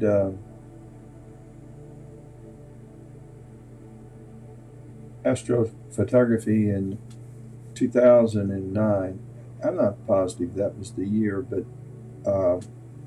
I had hip replacement surgery and was kind of rehabbing at home. My son, my oldest child had sent me a Vixen 81 ED telescope and a refractor and a mount. And he did that about a year before that. And I didn't know what to do with it. And I was wondering, I knew they cost money, and he's in California at the time. In LA, he had a place outside of LA. Excuse me, I should have muted that. But he went down to Woodland Hills, and he bought that, and he bought a 260L Smith Cassegrain, about 12-inch Smith Cassegrain, and another monster EQ mount, Vixen mount, that he was going to use, which he ultimately ended up sending me as well. So, because I got into it. And so while I was rehabbing or kind of milking my infirmity and getting attention that I rarely got, food being brought to you and that sort of thing, I got bored, and I decided I was going to unbox and start looking at the telescope. Actually, it was my wife's suggestion. Now that you're laid up, you ought to figure out how to set that up, which I did. And then we downsized 6 years ago, and in our 70s, and I'm about to turn 80. It's hard to say that, but we did downsize and got a single level home. And my only requirement was that we have some skies, some skies free of trees, because where we did live, huge yard, a lot of maintenance work, pool, hot tub in the backyard, lots of trees, lots of leaves falling in the pool, a lot of work to do on weekends. But it didn't matter. You really couldn't see much of the sky. I had to sit up on my front porch, and there was a window close to Polaris, and then heading east. If you got too far southeast, then you got into more trees in my yard. So I had a very limited window, but I tell you what, I used that window every opportunity I had to image something once I figured it out. And but the very first time I set it up on the back porch, had the telescope in the mount. I did minimum direction reading. Mistake number one. And so it got dark, and I limped out to the deck. I set it up on my deck. Mistake number two. It's a wooden deck, and with every step you took, the star you were looking at bobbled up and down. It was so sensitive. I was realizing then I needed to be on concrete, solid concrete. And almost concrete is solid. So anyway, I was trying to get the hand controller to slew, and it went everywhere but where I wanted it. And the moon came over my house, and straight overhead just about. Kind of angular, but it was high in the sky. And I couldn't slew to it. I couldn't do that. I was trying to figure out how to find the moon. And then, so I grabbed the tripod, and I picked it up, and I was moving around. So it was aimed at the, trying to move the tripod and center it on the moon. Mistake number three. At any rate, after fiddling finding out there were clutches and working those. I manually put the moon in the viewfinder and almost wet myself what I saw. I had some really good Vixen, he sent some real good Vixen eyepieces. And I sat there and looked at it and went in the house limping faster than I had limped probably since surgery. Got my wife, said, "You are not going to believe what I'm looking at." Now, my experience with telescopes before that was not good. Yeah, I think I got a telescope, or my neighbor got a telescope when we were kids from Sears or Monkey Ward, something like that. And when you looked through it, you saw zip. But at any rate, you saw maybe greenish looking moon. But anyway, it wasn't impressive, and I thought, if this is what telescope viewing is all about, I don't think I'm interested. But this time what I saw was just spectacular. So I went in and got my wife, came out. She said, "I don't see anything but black." And I said, "Well, you got to really use your eyes. It's different than you just can't look. You got to focus." She said, "I don't see anything." So I looked through it, and there was nothing. And I thought, well, there was something a while ago. And that's when I realized that the moon's moving. And this telescope has been pretty much disabled, and it isn't. State number 4. So then I had to go read the directions so I could figure out how to set it up, how to get it tracking. And I was off and running. And I thought, I am a photographer, by the way. I retired as a financial planner in 2000.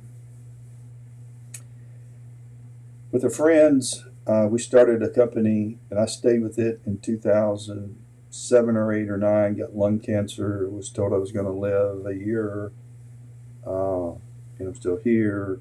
Surgery. I'm not a smoker. Haven't been, but I was still got it. And then I had hip surgery. So I picked up photography, and along the line, all my life I've been fiddling with it.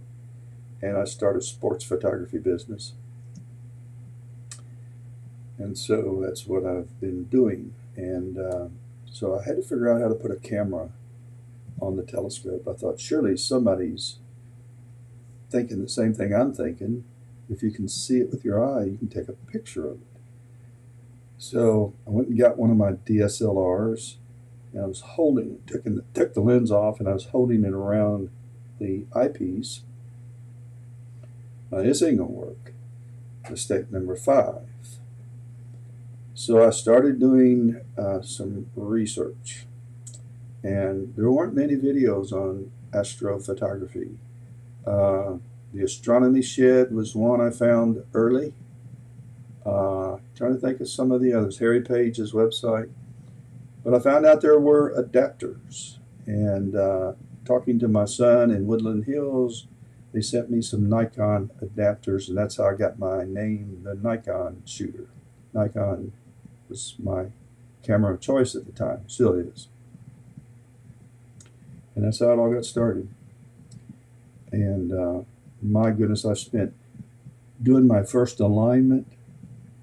I was worn out by the time I finally got it working, and got an alignment and could slew to a star, because I didn't know what stars I was looking at. It'd say slew to Vega. But that's good to know. Where's Vega, and what does it look like? I would slew to it if I could. And so, knowing nothing about astronomy, I was dependent on all GoTo, and GoTo didn't go anywhere unless you could do an alignment.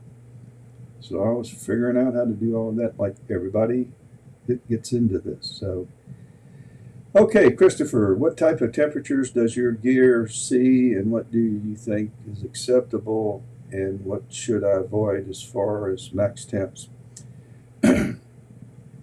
Well, right now,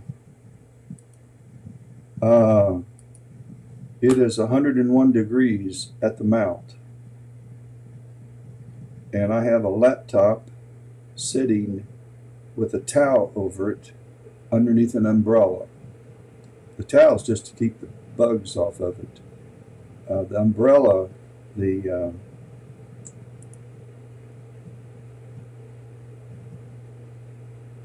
you here. This is what they call a poor man's observatory. There's towels that are over the umbrella, and these are between two mounts. So this is what is registering 101 degrees, and the thermostat, the sensor, is not in the sun.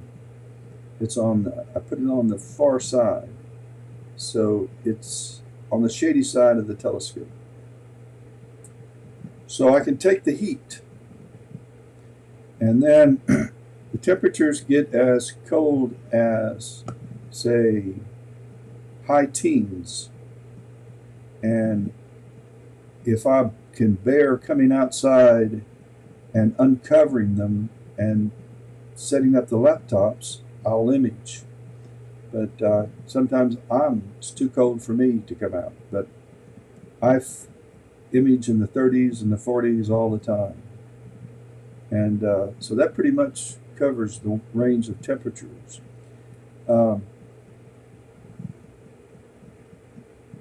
I keep my gear outside year-round, with the exception that there's about a 2-week period during the summer where I bring everything in, one mount at a time, and I take it apart, re-grease, just clean them up and re-grease them and put them back together and hope it works. So I had just done this mount about 2 weeks ago, and then I take both of these in. These are Atlas Pro EQAZ. They're the same thing as the Skywatcher 6 Pro mounts. These are made by Orion. They're labeled by Orion, but they're Skywatcher mounts, Skywatcher Pros. And I use telegizmos. There's one laying down here. I've got it covering up the power bank. Although I'm running AC to this, I use this power bank to run the two quark chromosphere adapters. It requires that they're heated up. So, and I just throw these telegizmos. They're called Telegizmo 360s. Make sure you get the Telegizmo 360 for your kit, and they come in different sizes. They cost anywhere from $120 to $200, and they cover your mount. And I leave them out year round. I have one for each one. Now I keep the umbrella up for two reasons.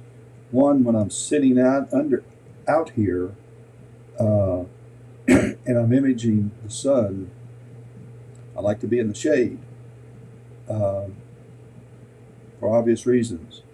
But two, I'm not worried about the rain. The telegizmos have been through hurricanes. We're in South Carolina, and we've had the effects of some extremely strong winds. We've had tornadoes nearby. Now, a tornado hitting it would be the end.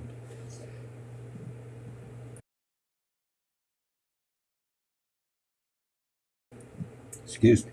But I've had high winds, torrential rains, snow, ice, and so we've got about everything. South Carolina is kind of a temperate part of the country. A lot of humidity, lots of humidity.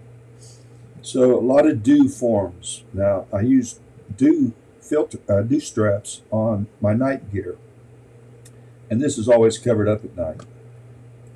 So this is the leg of the tripod. When I rounded the corner last night, after putting a new camera or switching cameras on the edge, when I rounded the corner, I had another telegizmo from one of these sitting back here. My foot caught it. It had fallen down, and my foot caught the telegizmo. And I felt like I was going to trip, and I reached over and I grabbed to hold on to something, this arm of the tripod, and my weight collapsed it. So it went all the way down, and this thing was about to fall down this hill. And this is a hill. It's, oh, you can see it's a hill. Um, but to fall, for this to fall down, it would have tumbled all the way down and me with it. But I caught it, and I unscrewed this little D here that protects you, and I took the weights off first. And while holding this thing up, and it was still tight, I couldn't extend it back and tighten it up. I tried. It was just, it was still tight, but my weight forced it down. And I took the telescope off, and then I threw this telegizmo on top of it until this morning. I went out and I put everything back together again. And so that was my life at 12:30 last night. I stopped imaging. I was most frustrated. All right, let's see. Do we still have the sun? Bill Withers.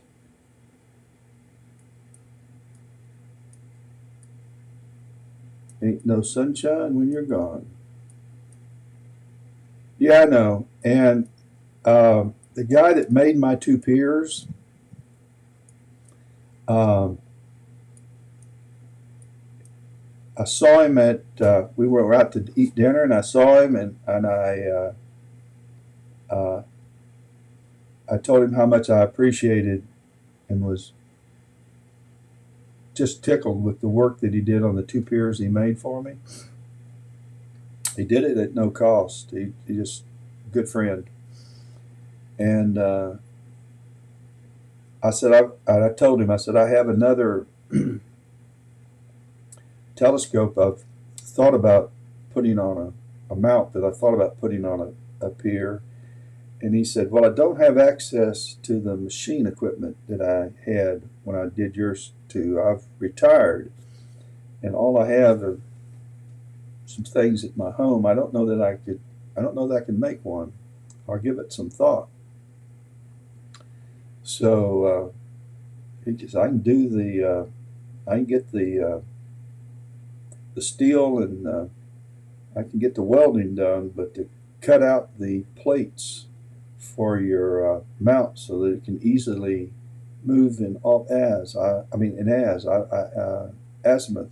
I don't know that I can do that. So I thought it was kind of his way of saying he's retired. He doesn't want to do it. So I'll tripod it.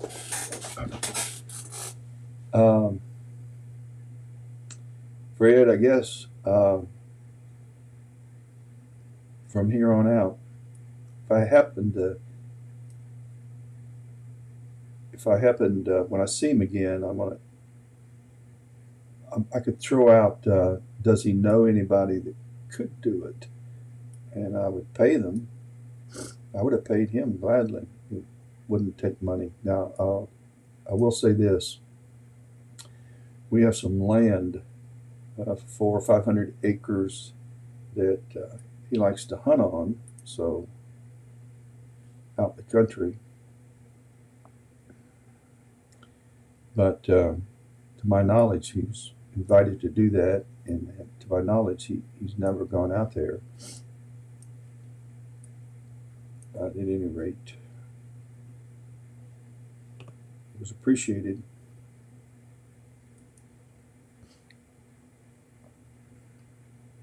That's something, some kind of a butterfly that's just kind of flying in front of my, it's gone now.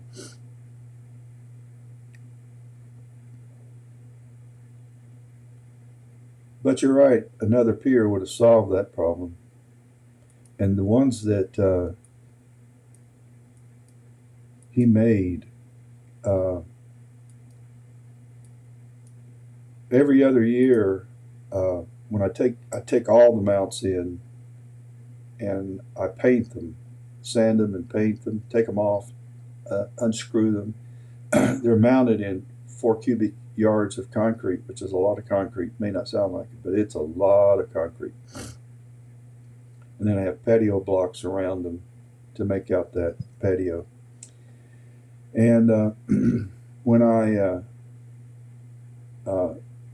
take them off to set them down to paint them,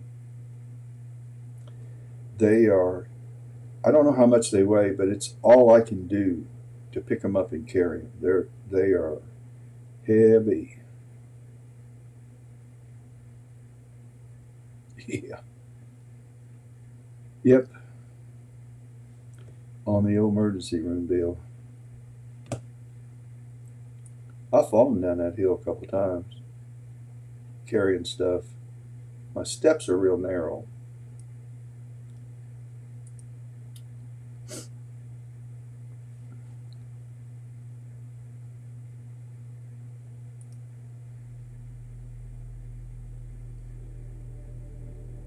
Well, there you have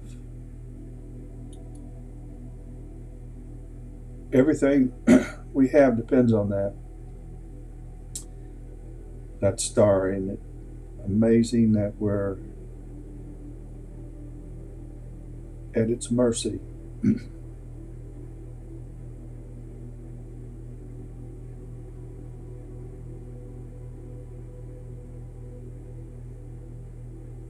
And what I like about imaging the sun, unlike the planets, and every now and then you'll be able to image a supernova like we were able to on M101 this year as it was happening. But most of the time, the deep space nebulosity, the nebulas, the galaxies, the clusters, they're pretty much the same year in, year out, year in, year out, year in, year out. But the sun, it differs every day. Kind of like a box of chocolates. You never know what you're going to get.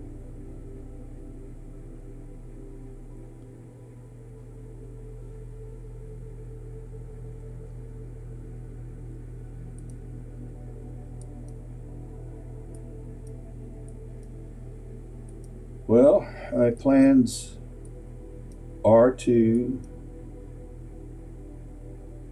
Wait a minute. That just hit me. I guess I'm going to make my own lunch. My wife just left for Sam's, and that means she's eaten.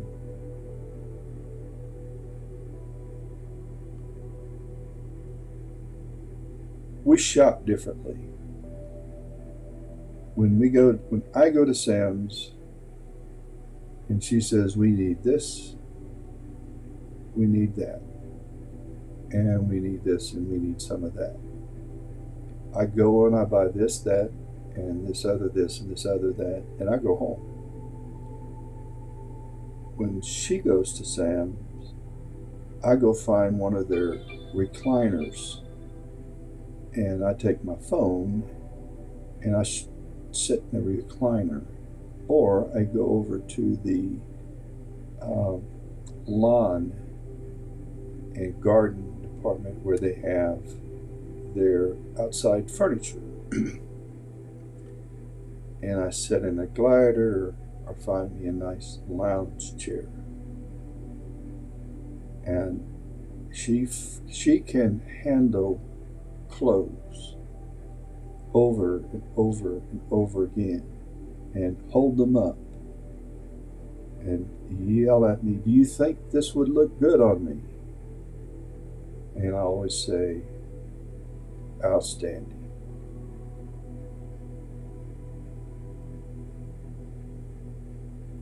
I don't think I like it. I'd put it back. And she can go from tower guard, from section to section. She can study socks. Do you want these socks? These are really, really short. You won't see them with your tennis shoes on.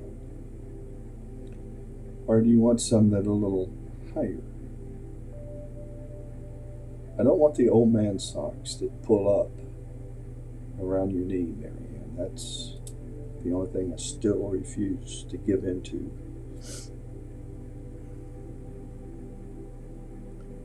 But you can spend 10 minutes looking at socks. And so I'll give her 30 minutes in the lounge chair, and then I'll go look for her. Sometimes I have to call her. Where are you? Oh, I'm back here in wine. I said, okay, I'm headed your way. Now, what is it we need? And so I take her need list and I go get it and bring it back and put it in the cart because I know she's never going to make it. And it's coffee.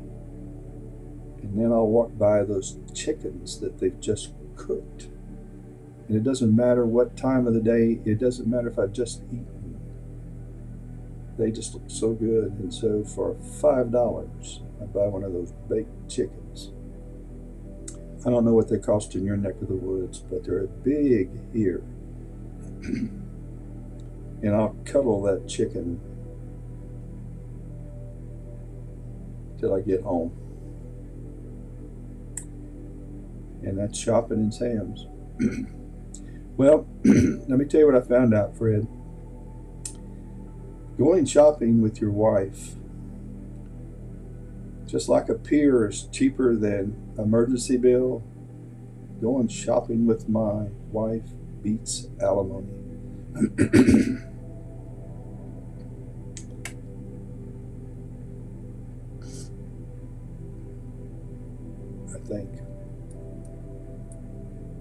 I think I'm going to take a break, go offline, park this thing, wait until 1:35, boot up, and adjust my azimuth so that I can refine my polar alignment and do a time lapse this afternoon. Starting, let's see, 1:30, probably starting it, I should be done around 2. Now, I'm not sure whether I'll come back live or not. I may.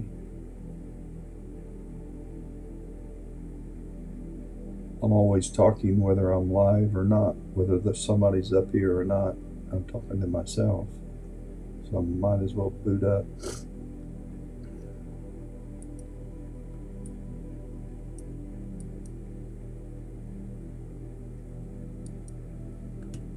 And I'll switch cameras back to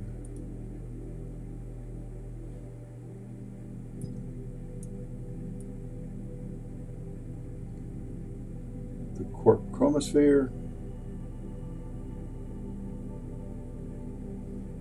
I am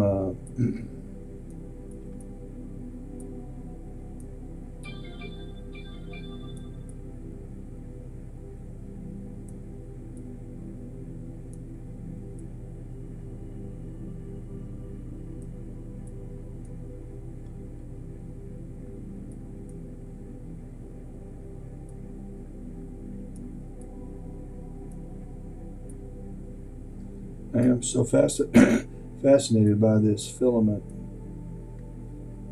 This is the one that launched that flare. But, okay, well, folks, you stopped by to say hello. I hope that you all have a great rest of the day. Chris, I hope I answered your question. If not, send me an email, and I'll try to answer questions about gear. But look up the Telegizmo 365. 365. And they sell them at High Point Scientific, Woodland Hills. You can go straight to the Telegizmo website. But they're very thick. They're insulated You have several layers of insulation. Once they start tearing on the inside, there's a silver, looks like tinfoil, but it's thicker and it's stronger, but it's the last layer that protects it. It's a thermal layer that helps protect it. Telegizmo boasts that in the summertime, it keeps your camera or your anything covered by the telegizmo in the summertime is supposed to register at least 10 degrees lower than ambient, and in the wintertime at least 10 degrees higher than ambient. Now, I've never put that to the test, doesn't matter. My big concern, because it never gets too cold or really too hot, my biggest concern is is it going to get moisture? Is it going to get wet? And once that silver begins to tear, and it takes about 2 years, and I'll taking it on and off, it'll catch on something and tear it, and once that starts, then that's the end. And the only thing you won't get rain. It can pour down. Your telescopes will not get wet, but dew can form. So in order to keep that from happening, you have to really tie them at the bottom. Just tie them off so that you just kind of keep air from getting up in there. I just never do. I just throw them on and just let them dangle. But I'm uncovering them almost every other day, if not every day. And since I'm retired, I can.